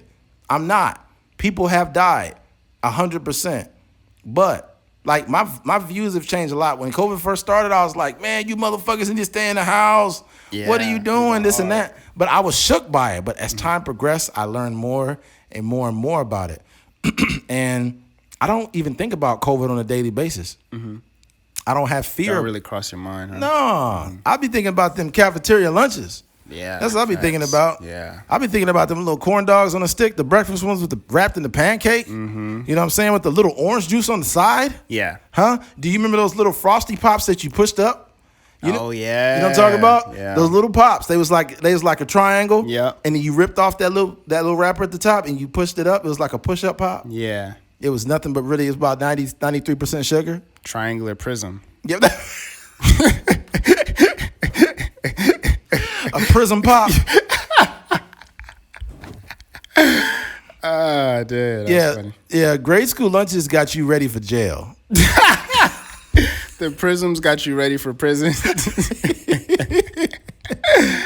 Man, that's funny. That'll be crazy if they really had some deep hardcore studies about like they correlated like the chow halls in prison to like elementary school lunches. Dang. And then it was conditioning us. And then the cafeteria ladies just start acting different. Like they give you, put your hands behind your back. You're like, oh, wait. Dang. I want some chicken strips. Yeah. I wanted the chicken strips. Put your hands behind your back. There might be some studies out there that kind of like shows how the conditioning we have in elementary school and stuff like that could kind of like prepare us for prison or something. Man, yeah, this pipeline, what they call it, the prison to school pipeline or something. Yeah, pretty much. And a lot of it takes place in like poor areas because it's almost like an institution. Mm-hmm. It's crazy, man. I think that I was thinking this mostly like when the world started opening back up. I was like, the only way I would get the vaccine is if it was a requirement to like do concerts and stuff. Yeah, then I had to do it because I got to go to Niner games and shit. I'm like, I don't care about the vaccine or COVID or other people enough for me to just get it on my own. But if it's like, yo, you gotta get the vaccine. If they try to say, hey, if you want to watch the Niners, you got to take a vaccine. All right, give me a large. Give me a large vaccine. Let me get a large vaccine with a side of Moderna. You son of a bitch. Yeah, I'll be in there. But just other than that, I don't really see the reason. Like I've survived this long, without getting, terminally sick. So. We're gonna know some bullshit's up when they start like giving out shots at like In-N-Out Burger or something. Like, yeah. Would you like your shot animal style, sir? We knew something was up when they were giving out freaking lottery ticket prizes and stuff like that. Yeah, man. For the they incentivized the vaccine. Yeah. I'm like, all right, Gavin. Like, it's funny how corny these politicians be. Mm-hmm. It was not too long ago. They were fucking Joe Biden was speaking, and he just completely drew a serious blank. Really? He's like, well, you get. Yeah, you guys know what I mean. No, we don't know what you mean, nigga. What the fuck did you say? They gonna make a game show with the vaccine. I call it like the vaccine is right or something like that. Yeah, where it's gonna be like people. I don't know, whoever got the vaccine, they just gonna be sitting in the audience, and then they gonna get called like a ticket number, and they just gonna run down, and it's gonna be a whole thing. Joe Biden to pull up to the drive-thru and be like, all right, let me get a large fry and a double cheeseburger. They'd be like, sir, this is Wells Fargo.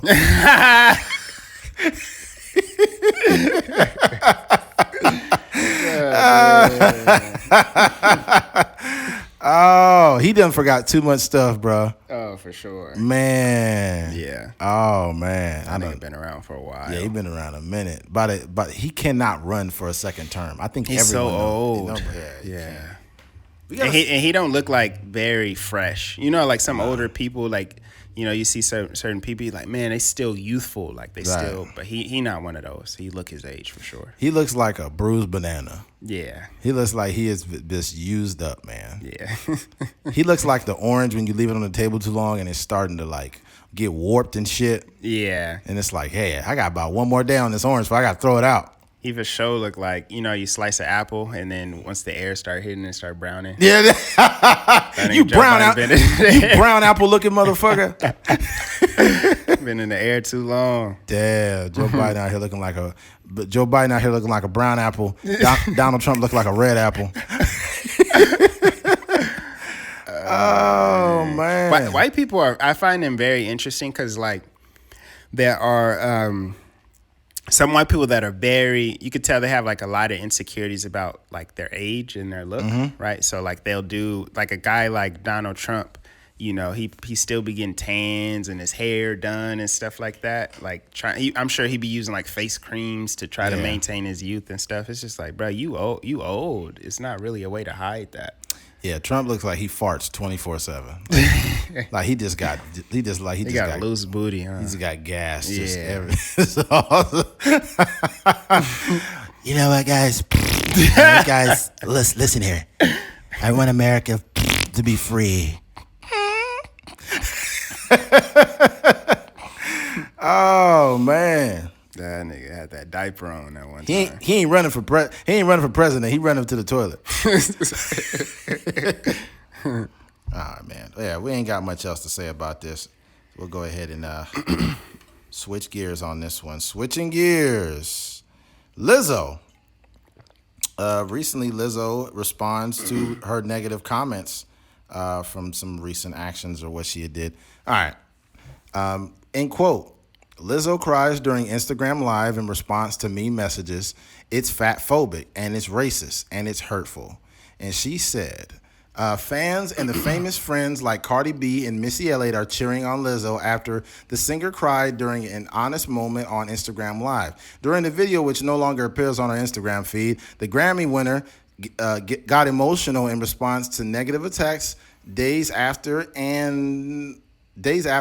she and Cardi B released the music video for their new song collaboration, Rumors. On the days I feel I should be the happiest, I feel so down. Lizzo, sitting in her bathroom, told social media followers as she dabbed at her eyes, like I hurt so hard. Though the 33-year-old didn't describe the hateful messages in detail, explaining, I'm not even going to say them to give them power. They appeared to be focused on her appearance. People saying shit about me that just doesn't even make sense. The visibly upset star shared, it's fat phobic and it's racist and it's hurtful. If you don't like me, like my music, if you don't like the Rumor song, cool. But a lot of people don't like me because of the way I look. Okay. So here's my take on Lizzo. I think that it's not okay to make fun of people because they're overweight, and it's not okay to chastise people for no reason. But it's also true that if you want to make it anywhere in life, you got to have thicker skin than this. This shit is just you're just literally going to cave in on yourself every fucking time somebody says something negative about you. Mm-hmm. I don't see how did Lizzo make it to where she's made it? Like without having thick skin. It's crazy. She got thick skin, all right. Yep, extra thick. But you know what? Here's the thing, and I say that as satire. But it's like, dude, the world doesn't stop because you're offended. It doesn't stop. What did I just say at the top of the podcast about how you need to prepare your kids? You need to crack jokes on them. You need to teach them how to fight. You know why? Because they need to defend themselves. And when you are a celebrity and you got so many motherfuckers saying fucked up shit, then don't give it power. Don't have motherfuckers having you. When you got people seeing you crying on Instagram, they won. Oh yeah, They won. They got what they clapping their wanted. hands. They like, oh, she fat. Look at her. Ha ha ha. Mm-hmm. That's she got fat tears. That's right. Yeah, she got orange grease. She got orange. That's the world, man. The world is fucked up like that. Mm-hmm. It's a fucked up world. People are gonna, like, me and Keith are cracking jokes, but we mean them as jokes. We don't walk around fucking with people and making fun of them because they're overweight or, you know, they're this or they're that. Mm-hmm. That's corny. Mm-hmm. Right? But what I think it's a little bit disrespectful to her fans because you got so many people that fucking love you, Lizzo. Yeah. They fucking love you. Lizzo is an amazing artist. Yeah. She's an amazing artist. She is. Mm-hmm. You don't just drop these hits because you just mediocre. Mm-hmm. Like, I'm not sitting there like I'm listening to Lizzo, but I can vibe out to some of her music for sure. Mm-hmm. She makes good fucking music. Yeah. Focus on the people that love your shit. Because it could be 50 people in a room. We love you, Lizzo. You are a queen. You are this. You are that. Keep doing what you're doing. And it's one person in the corner like, Lizzo, you fat ass. Oh, you this and that. And you are stopping in the middle of all that love that you're getting from the people who fuck with you to notice that one person. Yeah. Definitely not the majority of people that's hating on her. No, the majority of people love Lizzo. Mm-hmm. This speaks more to you because here's the thing. You are more harsh on yourself than others are. So you have subscribed to the shit that they're telling you. Yeah. And I would, not to cut you off, I want you to finish your point, but I would feel slighted as a fan if, and this is kind of something J. Cole was mentioning in Wale. Like, I would feel slighted as a fan if I'm going to every concert, if I'm streaming the music, if I'm buying the album, just supporting, buying merchandise and stuff like that, and then you get online and you go on these rants about people that's like hating on you or not supporting you. I'd be like, yo, like I'm here, or me and my friends, we vibe out to your stuff. We went to your concert, but all you seem to speak about, like, you don't really thank us for our support. You're more so commenting on the negative stuff. Yeah, you benefit from the same fans that you like. I know she gives loves to her fans. I know she does. Mm-hmm. But like, we can't live in a world where people are only supposed. Like, the problem I have with this is we can't live in a world where people are only supposed to tell us nice things. Mm-hmm. If you overweight, be prepared for fat slander and fat jokes. Mm-hmm. If you're not super attractive and you might look funny, be prepared for ugly jokes. If you short, be prepared for motherfuckers to crack short jokes on you. If you broke, be prepared for motherfuckers to crack broke jokes on you. That is the real world. I know it's hard for people to get that. Mm-hmm. I know you want to live in a place where motherfuckers tell you all the shit you want to hear, but that ain't how it works. Mm-hmm. That ain't how it works, man. And I don't want to keep reiterating the same points. But it's like, I could walk out the door right now and somebody could say something I don't like. And it's up to me how I respond to it. Yeah. We're going to die someday. We can't just be like, I don't like the way they talking to me. You're going to fucking die someday. Are you going to let these people hold power over you? Yeah. You got to shift that energy. I think it's okay. Like, I told you guys earlier, like, I got bullied before too. And as a kid, I didn't like it at all. It's a part. I think the emotions, for me, I'm not telling her not to feel these sort of emotions. I think that she can shift the way she processes that type of information. Mm-hmm. I think, we talked about more so like, instead of speaking on the negative, maybe speak more so about the positive stuff.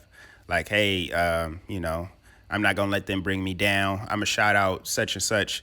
Lizzo's biggest fan, 52 or whatever, in the comments, like, yo, I appreciate the love, or like shouting people out individually that are like actually showing her support instead of like feeding into it. Because like you said, that's like that's validating the people that are online just to be there to hate. And when she did the video, the reaction video where she was crying and stuff like that, the whole stream was just like, Lizzo, we love you, we support you, we're your biggest fan. I think she thrives off that attention. Yeah.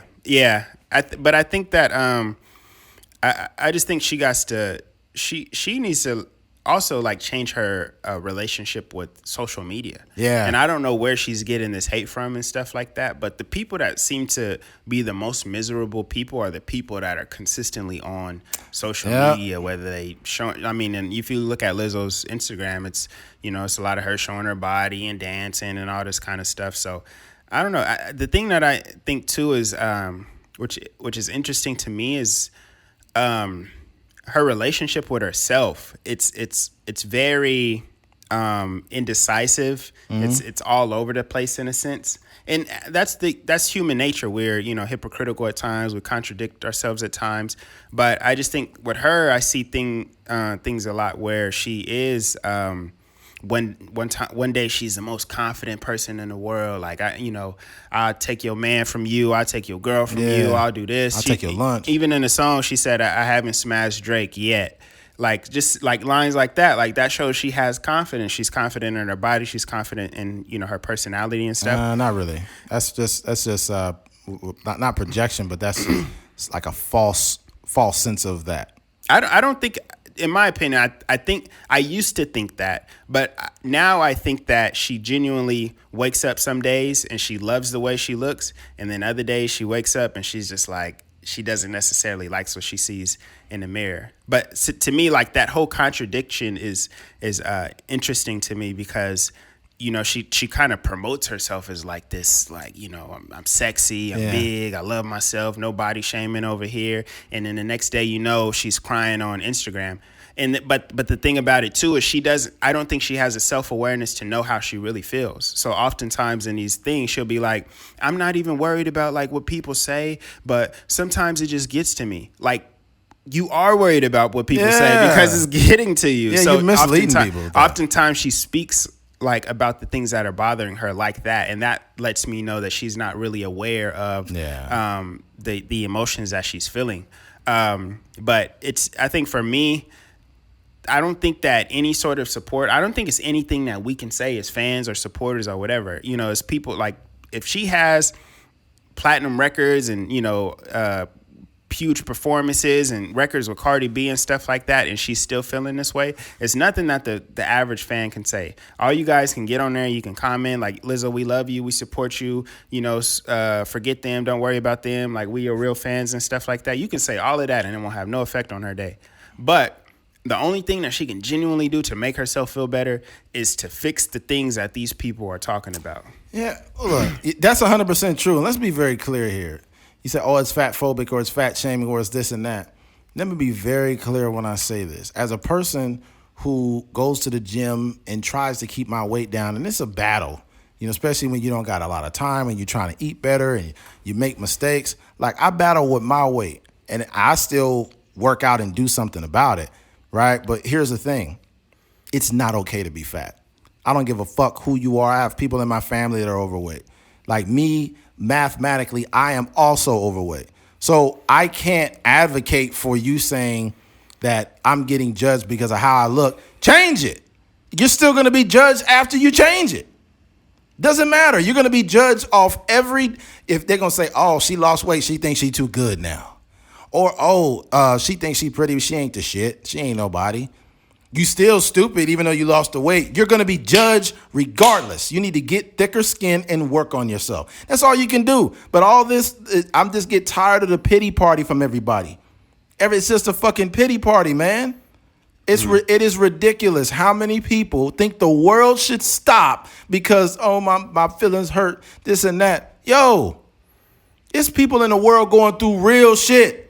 Yeah. It's people that's broke. They can't provide for their families. It's all kind of real stuff going on. And all people can complain about is people talking about them. People are going to talk about you to the day you die. Get over it. Yeah. There's somebody out there that wishes they could eat it as much as Lizzo. You know what, man? I'm done. Hashtag cancel Keith, man. Get Keith the fuck out of here. By the end of 2021, Keith got to go. Keith and his hair got to fucking go. Oh, man. But that's real, though. I think, like, I have this battle, right? Because I read books about, relationships and emotional intelligence and all these type of things and how to be better friends, how to be better brothers, how to be better sons, how to be better husbands, boyfriends, whatever. Yeah, better trans. What? Nothing. But when you start to read these books, you realize that there's a tone in it, right? There's a tone that kind of essentially says, like, you have to cater to how people are, or you have to be the I guess the nicest version of yourself in order for people to, I guess, accept. Let me put it to you this. I'll just give you an example because it's easier to explain, right? So let's say you have a son, right? And your son comes storming through the door, and he's just storming through the door. He throws his backpack aside, runs in the room, slams the door. I guess the average parent would be like, yo, get in here, pick up your bag, stop tripping, stop slamming doors around here. You don't own nothing. I'm gonna whoop you, or whatever the case may be, right? But these books will tell you, hey, in that situation, compose yourself. Try to reason with your son, hey, I see you mad in there. What's going on? Was it something that bothered you at school? And then your son expresses to you, yeah, such and such was doing this today, or my teacher did this to me today and I didn't like it. And then you have a conversation, your son kind of calms down, he goes in there. So that's the tone of a lot of these conversations. It's very it's more about validation. You have to empathize with these people. So I say that to say a lot of the teaching today is catering to people's emotions versus what's really going on in the world. So I think that a lot of these books, it's cool, but these are like the most perfect example. Right. You can't use that in school when somebody's bullying you. You can't just be like, hey, I understand you're bullying me, and maybe there's something going on at home. Maybe your parents are getting a divorce. You just so I say that to say you need a little bit of that, kind of nuances and understanding relationships and emotions and stuff like that. But then you also need to understand that there's a real world where you can't control all the pieces on the board. This stuff is coming at you in various ways, and you got to be prepared. Physically, you got to be prepared emotionally, you got to be prepared mentally for all these things that are coming your way. So I say that to say yo, you're right. Lizzo needs to have thicker skin in a lot of these situations because you can't survive out in this world. There's no way, there's never going to be this utopia where everybody's nice to you. If you look at any celebrity, especially people that anybody cares about, whether it's Drake, whether it's J. Cole, they calling Drake light skin. Drake, you sing too much. Drake, you crooning too much. J. Cole, your music is boring. Your teeth, your dreads. Lizzo, Cardi B, your titties look like pepperoni. So it's just all these. Wow, that's a real thing. I didn't just make that up. Remember when she was on live and her top came down? They were saying her nipples look like pepperonis. I didn't see that. Yeah, it was a thing. It happened maybe last year or something. Did the stock on Pizza Hut go up?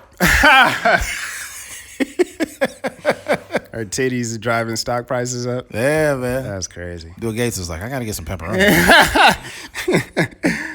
Nah, but yeah, I think that we just have to understand that it's a real world out there. It's difficult. Not everybody is put together like you. Not everybody can have the manners that you do. Not everyone has a internet etiquette the same way as you do. So we got to be prepared. And even for us, Eddie talked about, deleting one of his YouTube videos because there was so much stuff going on. Yeah, that's true. But and it wasn't Eddie getting on Instagram and crying hey, why are y'all attacking me like that? It's more yo, I understand that the world is not going to change. So what I have to do is adapt to what's going on in this world. It took me years to get it was, that would have been about at least a minimum of 8 years ago that I posted a video on YouTube, and it started having traffic coming, and it got around over 1,000 views. Yeah. And people was just saying stuff oh, he wrong because he said this and that, this dude's stupid, he looked like this, and it's just a bunch of just evil people waiting. You got to understand something too. Anybody that will get on social media and be fat slob, get a life, they hate themselves. They hate themselves. Anybody that's living a nice, a fruitful life will not go on social media to cut you down. Yeah. You got to use your brain when you see these comments because they're basically telling you, I hate my life and I want you to feel how I feel about myself. Yeah. So fuck you. You're fat. You're lazy. You're stupid. And when they see you crying, they feel so good because you validated their bullshit. Not only that, I think sometimes, I think I told you, I had this experience one time. So one time we did this show, and I don't know if I've ever like told Tiffany this to herself, but Tiffany she's a comedian out here, right? Mm-hmm. So we did a show, and Tiffany brought a lot of her friends and family up there. And Bakersfield, we're still grooming the etiquette for comedy shows out here. Like I'm sure you witnessed it a lot of times. Like if the setting isn't right, if it's drinks everywhere, if it's hot in there, if the lighting is too high or whatever, like people are kind of like stuck up. You know what I mean? Versus when we go to LA, we go to the Comedy Store, like people are going there to laugh, they're comfortable, the whole nine, right? So, excuse me. We had the show, I do my set. In my mind, I think the jokes are funny, but you know, they're not really landing, like people are not really laughing, and it's kind of like my show didn't go that well. That's so fine. It happens to everybody. Yeah, exactly. So DJ go up there, DJ didn't do that well either. Then I think our boy Chris goes up there. He does pretty good. And then Tiffany go up there, and they laugh from the jump. She go out there like, "Hey, what's up?" And everybody, ha ha ha. So in my mind, I'm like, dang, like I just want her to do as bad as me. You know what I mean? So I'm saying like I can understand like that feeling of. And now I don't think like that because I understand like the dynamics of fans and, you know, people and, you know, when you bringing people out, and I would never do that now. I hope she, you know, she's very talented, and I hope she does, you know, she goes far in her career, and she will. But at that time I was like I was a real hater. But I say that to say like those people on the internet, like the people that are attacking Lizzo had that same type of emotion that I did. So when they hate their life, when they hate their job, when they hate their wife or whomever, these are the type of people that want to see people doing as bad as them. So that's when they'll say those kind of hateful, you know, things and try to bring people down so they can feel just as bad as them. Yeah. So, you know, when they see Lizzo crying, they're like, yeah, somebody feels just as bad as me. 100%. And here's the thing too. There was this dude, I guess he got shout out by Rap Radar, and he's a decent rapper. I seen this on Instagram. And then I was looking at his story, and then he had a flow talking about like Lil Nas X and about like, you know, if Lil Nas X could talk about being gay or something, I could say I don't like it or something, just whatever it was. He was rapping that? Yeah, he's rapping that. And then I put in the comments, I was like, look, bro, I was like, you see what's going on right now with the baby. Like if you could see what he's going through right now, I don't think this is the smartest time to. It's not something to stand on. It's not something to stand on. And I just basically said something about how, I forgot what I said verbatim, but matter of fact, I think I pulled it up because this wasn't even that long ago. I told this guy this shit. I was like, dude, like it's just a dumb thing to say, but it also, you come off as a hater. Yeah. And you don't want that because they're gonna check for you. They're gonna see it. What the fuck is it at? It's right here somewhere. Where is it at?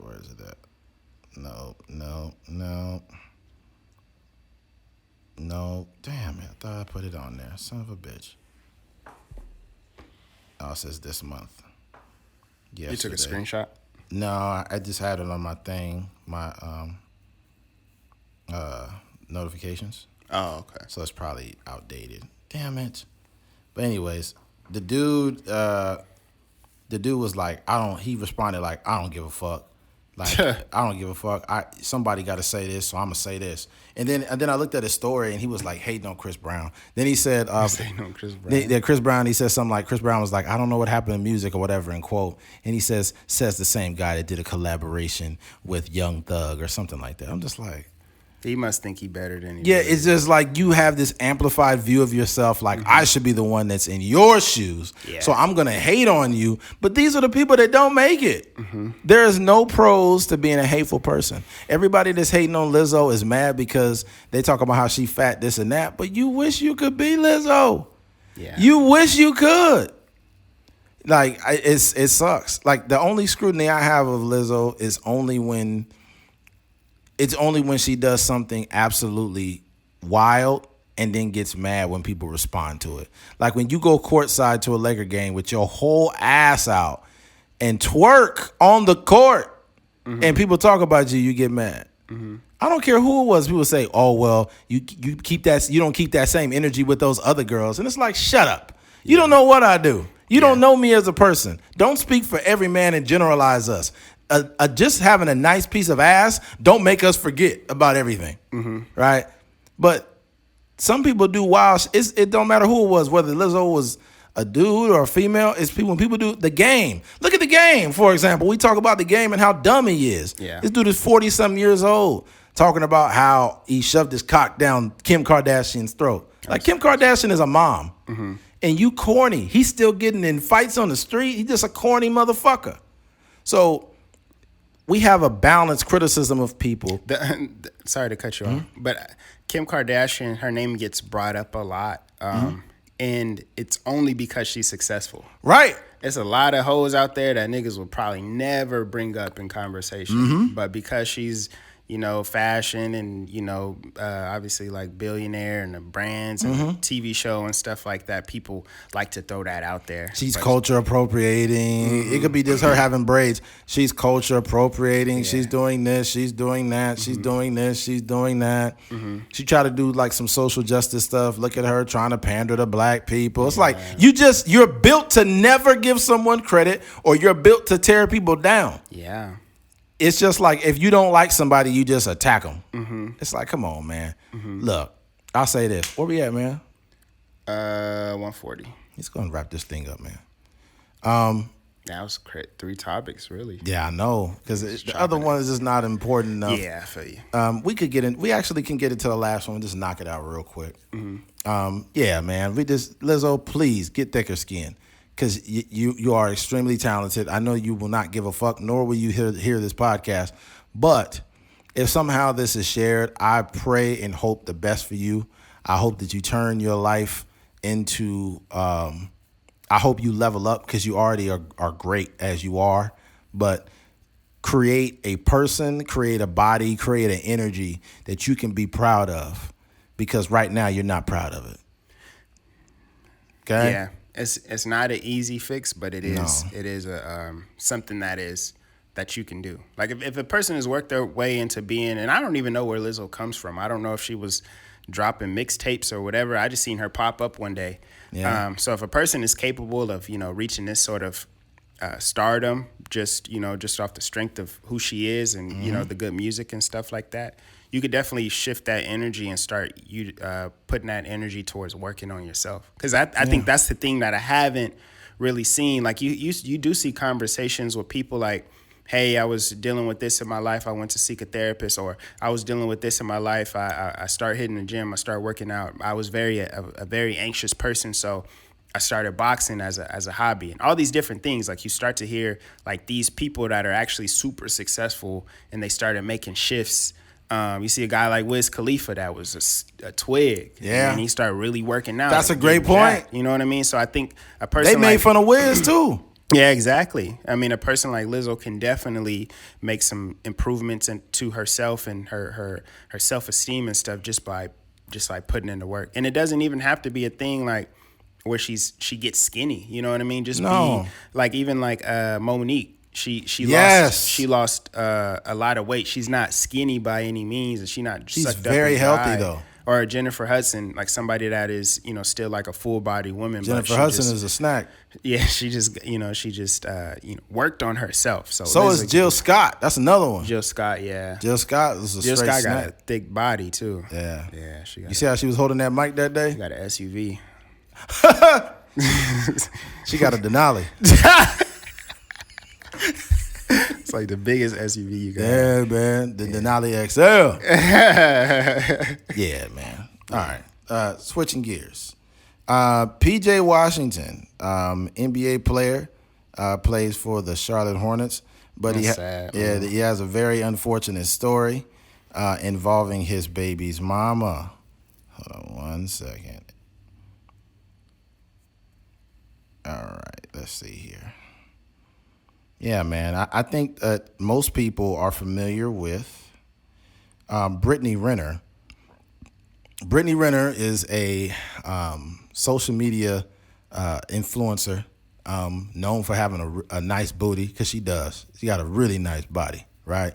Mm-hmm. But that means nothing in the grand scheme of it. Mm-hmm. But I notice a lot of men allow women with really nice bodies on Instagram to just manipulate and rule them, because men just have a lack of self-control. So let me read this article. PJ Washington claims Brittany Renner won't let him see his son. Let me see.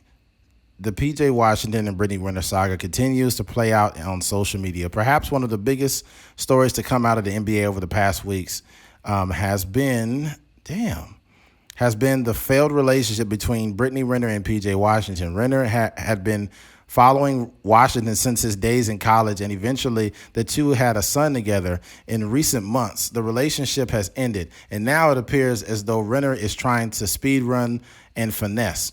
Based on Washington's accounts of the relationship, Renner was simply looking to get the bag, all while breaking Washington's heart in the process. This falling out has completely played out on social media, and there's various rumors that have gone with it. For instance, some have reported that Washington owed Renner $200K per month in child support, although that was quickly debunked. Yeah, because he don't got money like that. Oh, okay. Yeah. Now Washington is sharing a particularly disturbing development in his relationship with the Instagram model. As it turns out, Renner is allegedly not allowing Washington to even visit his son. Don't understand why I can't see my son, end quote. He wrote on his IG story with the following emoji, with the frowning emoji. This is just sad, man. Mm-hmm. I think, and what's crazy is like no one is calling her out. Wait, how old is PJ Washington? Oh, fuck. Let me see. How old is this guy? This poor guy. He's not very old at all. He's probably, 21 or some shit like that. He's 22. 22 years old. Yeah. And Renner, how old is she? She's like 29 or some shit. Brittany Renner. Brittany Renner is 29, yeah. Yeah. So, and it's like, it's first of all, fellas, the sad part about it too is the infatuation could put you in a situation that you can't, some people don't recover from it. Mm-hmm. I think a lot of men have struggled with this idea of infatuation. I have before myself when I talked about I don't blame any women in my past because it was my fault, because you form this infatuation or this idea of the woman that she's really no good at all. Mm-hmm. But you are like stuck in this mindset of like, oh, I like her, I want her. And it could turn out bad for you. Mm-hmm. And I blame myself because I wasn't mature enough to attract a decent woman. And, a lot of people don't bounce back. Like PJ, it was with Brittany Renner. And Brittany Renner had videos talking about how you can trap NBA players. Yeah. She said they're so dumb. A lot of them don't even use condoms. If you wanted to trap one, it'd be easy to do it. And it's like, and women are still supporting this chick. This is predator-like behavior. A man could not say, yeah, if you want to fuck a hot chick, just give her a couple dollars. You can fuck her anytime you want. Or if you want to, if you want to trick a chick, if you want to trick her, then just have her do this. Dude, you would get canceled saying that shit as a man. Yeah. Here's the thing. I think the biggest test is coming up soon. I don't fuck with Tory Lanez like that, especially being as he's corny, and recently had that situation where he allegedly has shot Meg Thee Stallion. What if they find out Meg Thee Stallion is lying? Do you think they'll cancel her? Nah, I don't think so. I don't think they will. Mm-mm. So here's the thing. Tory Lanez is canceled before he even found guilty. But if Meg Thee Stallion turns out she has an inaccurate story, and it turns out he didn't shoot her, she's not going to get canceled for it.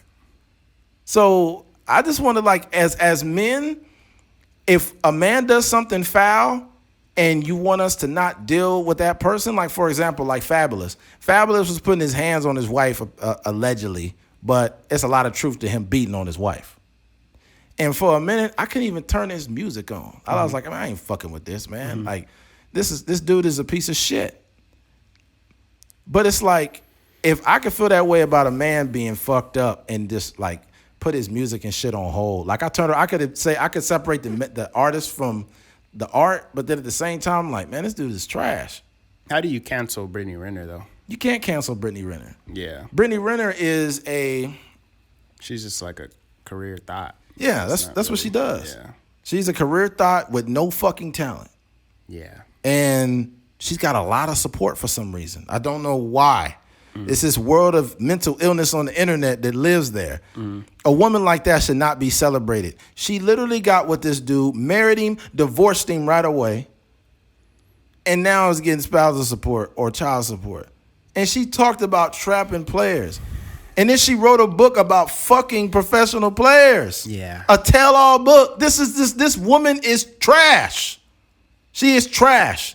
If a man was doing this, I feel the same way.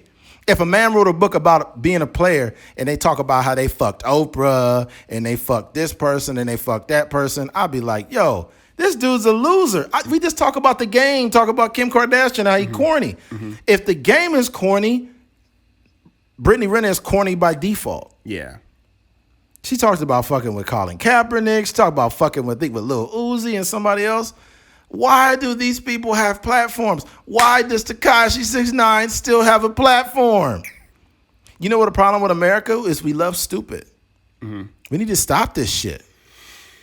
Yeah, I think that kind of like that. I don't know. I guess PJ Washington. Sometimes that's the thing that I think I've been blessed with, and not necessarily like anything that I did to work myself into this way. But like I never. I remember Joe Maynard had a little podcast. It wasn't a podcast. And I don't mean to say little. Right, Joe right. Maynard had a YouTube video that he did, and my brother was on there, and they were just asking each other questions and taking shots, like if you didn't answer it or whatever. And one of the questions was like, yo, do you fall in love fast? And then it went around, and some people was like, nah, I don't really fall in love. And then they was lying, so they had to take a shot. And then my brother was like, I fall in love with the pussy fast.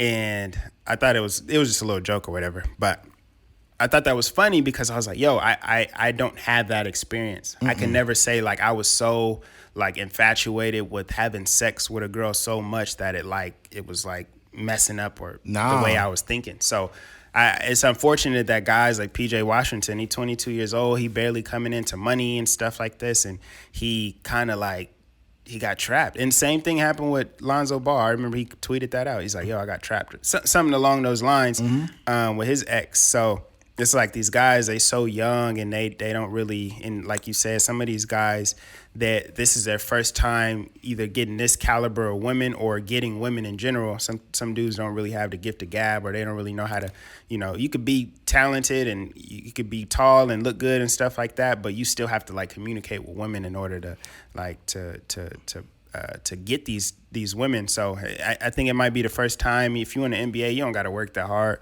Like, you tall, you got money, you can walk into the club. People already know who you are, especially if you in Charlotte. So it's just unfortunate that somebody so young can make a decision that has altered their life, I'll say this. The most dangerous women are the very attractive women that use their looks like a debit card. Yeah. Because they know that their looks will get them in places that most people won't get in. You could just be a regular girl, but you super thick, super sexy, beautiful skin, long hair, and it could be a member of the Dodgers. It could be a member of the Miami Heat or whoever, and they're going to try to pick up on you, and you could use your beauty as currency. Men need to stop allowing these very simple-minded, attractive women to fool them. Like, you can only be a victim so much. You know what I'm saying? Like, I get it, but dude, you've seen this story play out too much. I think the problem with PJ Washington is Brittany Renner has been on Instagram for a long time. Yeah. She's been taking a lot older than him too. Not a lot, but she is older than him. She was taking a lot of booty photos. Yeah. A lot of twerk videos. So he started to become infatuated with this idea of sex with this woman. Yeah. Right? And when you finally having sex with this woman, she has so much control over you that you can't even quantify how much you're being controlled. She's doing everything she wants, and you don't get to do nothing you want. The only thing she giving you is pussy. She trapped him the first time he followed her on Instagram. Man, yep. That's probably, I'm sure she had a whole game plan, and there's a lot of women like her, but I'm sure she had a whole game plan. Like, okay, like, I already got the attention of some of these athletes and celebrities and stuff like that, and it just. You know how there's a one-sided narrative about how men with power prey on women? What about women who look really good that prey on men? Yeah. This is a real fucking thing. Yeah. Because it'll be a man with power, and they say they preying on women, which I believe that's also true. Men with power can say, hey, I want you to come to my back office and, you get this promotion afterwards, right? Kind of a bribery, sexual type shit. But then women, You want to be the head of this company? Yep. Just invite her to the dick like this. Like, do you want to get an advancement in this company? So you want that 2-week vacation, Emily? Crazy, man. Crazy. Yeah, I don't got much else to say besides this, but man, you got to stop allowing yourself to get controlled by women. You got to stop it. You got to stop, because this is it. I'm not saying women are like this, but the women who are like her are like this. The women that know they're fucking hot, that know they're fine, that use it to trap dudes, that use it to get spousal support, that use it to get child support. These women feel like they're so attractive that they shouldn't have to work. Why should I have to work if I look this hot? I know that dumbass men are willing to pay for me, so why the fuck would I don't just fuck one of them, get pregnant, and I ain't got to work now? For the rest of your I can have hot girl summer until my kid turns past the age of 18.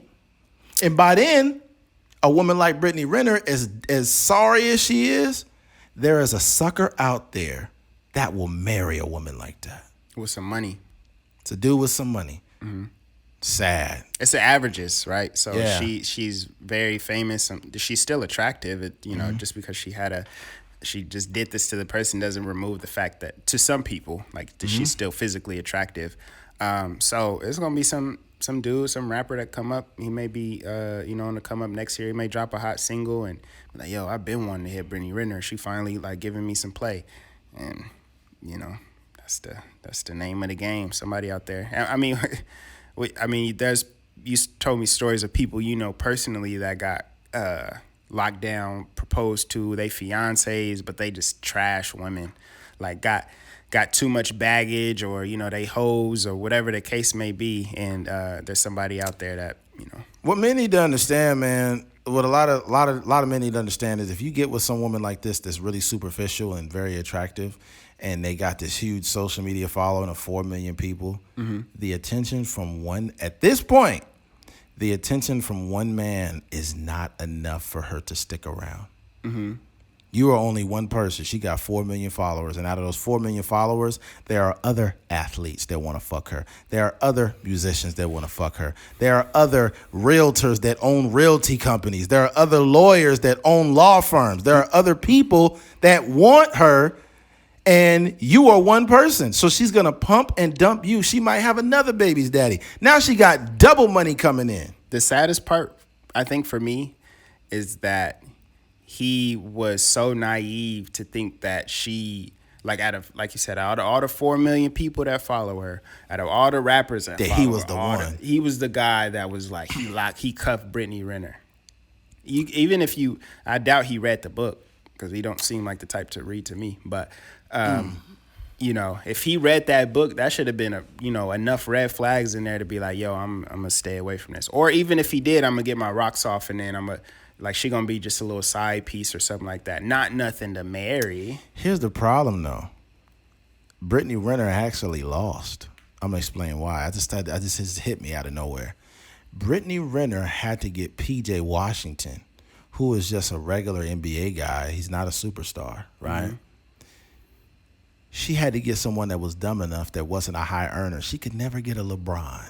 Yeah. She could never get a motherfucking Luka Doncic. She could never get these guys because their PR team and they team know about girls like her. Yeah, they move way different. They move different. So she had to get a dumbass like him to do it. A new guy. Yeah. He very green to the NBA. Because when you are a person that is a Luka Doncic or a certain caliber at LeBron James, the people on your team psychoanalyze everybody that tries to pop up into your life. Mm-hmm. And there's a wall that doesn't even allow people to get in there, right? And they know about Brittany Renner. These guys know about Brittany Renner. But even a lot of those guys, I think there's a correlation. between the success you can have and like your relationship with your girl. Or you don't necessarily have to be like married and whatnot, but like a guy like Steph Curry, he been with his girl, for years and years and years, ever since he was in college and stuff. Right. LeBron, that's just, they went to high school together and stuff like that. A couple other guys that kind of like Russell Westbrook, he got his situation. Kawhi Leonard, all these guys are like guys that have like real partnerships, real relationships. So they just, in general, like knowing that means they move different. But it's a lot of these young guys, like, they come into the league, they single, they living a life, they barely touching money, they going out and hitting hoes, all this kind of stuff. And, this is the result of like that kind of, I call it just being loose. Yeah, man. Mm-hmm. It's a lesson learned, because the messed up thing is I know what happens to them when they stop playing basketball or football or whatever sport. They're not making that same money no more. Yeah. The worst thing you could do is reach the mountaintop and then fall, because that fall is so fucking far. Yeah. It's so far. And then imagine you dealing with a Brittany Renner, but you ain't got the money to pay her. Now you got back child support. Yeah. That stuff will catch up to you. That stuff will catch up. Now you can't even do nothing. Mm-hmm. So it's like, he's a young guy, but how long does he really have in the league? He better have... I hope somebody could put their arms around him and help him make a lucrative business decision that allows him to pay her with ease if he has to pay her. Yeah. She could be a lifetime baby mama, because now she don't got to get married. There's no incentive to get married, just like Dr. Dre's. Spousal support. You getting $300K from Dr. Dre a month. Would you get married? This is a side tangent, but there's I don't remember their name, but they were the Small People. They had like a reality TV show. Smurfs? No, not the Smurfs. It was they had like a reality TV show about their family or whatever. But the guy, I guess he divorced the girl that was on the show with him or whatever. But he's paying for the ex-wife to get remarried. So, oh my God. But it sounds crazy, but I'm thinking about it now. I think either Dr. Dre or even PJ Washington should probably, I think they would do the same thing, because that relieves them of all the stress of the spousal support. So maybe he wasn't necessarily, happy for her or whatever, but he was probably celebrating the fact that he don't have to pay spousal support no more. Fellas, if she loves you, make sure she signs a prenup. If you've worked hard to be successful, if you've busted your ass to become this great athlete or this business person, it should not be a big deal for your wife or your girlfriend to sign a prenup. Mm-hmm. Because I think that most women would agree. If let's say, for example, if a woman goes to law school, that costs a lot of money, right? She makes a lot of money. She probably makes like $400,000 a year or something, and then I come around and we break up, but I'm making like $93,000 or $105,000, which is much less than her, and we break up, and I get half of everything of hers. They would look at me like I was crazy. Mm-hmm. But women are allowed to keep doing this. Yeah, this ain't right, man. It's just not right. There's a bunch of men across America right now trying to pick up the pieces to their lives because they've lost their home. They have to get their own housing situation figured out. It's so fucked up. I will say that there are guys that have taken advantage of this system too.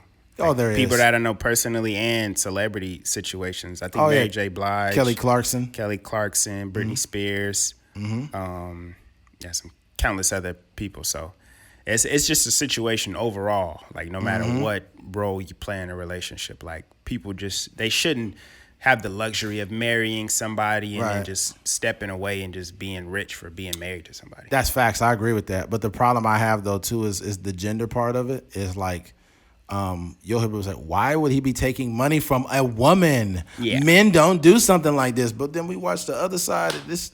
He's hanging men upside down taking their money. Of course, you got the Kevin Federlines of the world.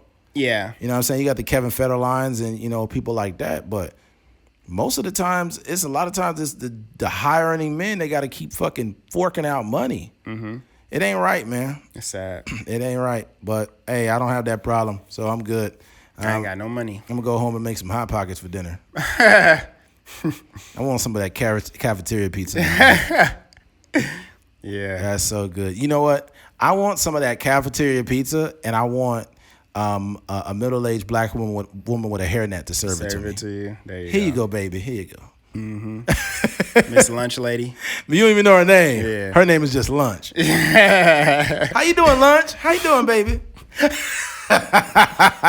That was funny, man. Well, it looks like we made it to the end of this episode. We appreciate you for listening. Yes, sir. Thank you for listening to a Trucker's Mind podcast. I'm Eddie McGee. It's your boy K Fings. Right here. Peace.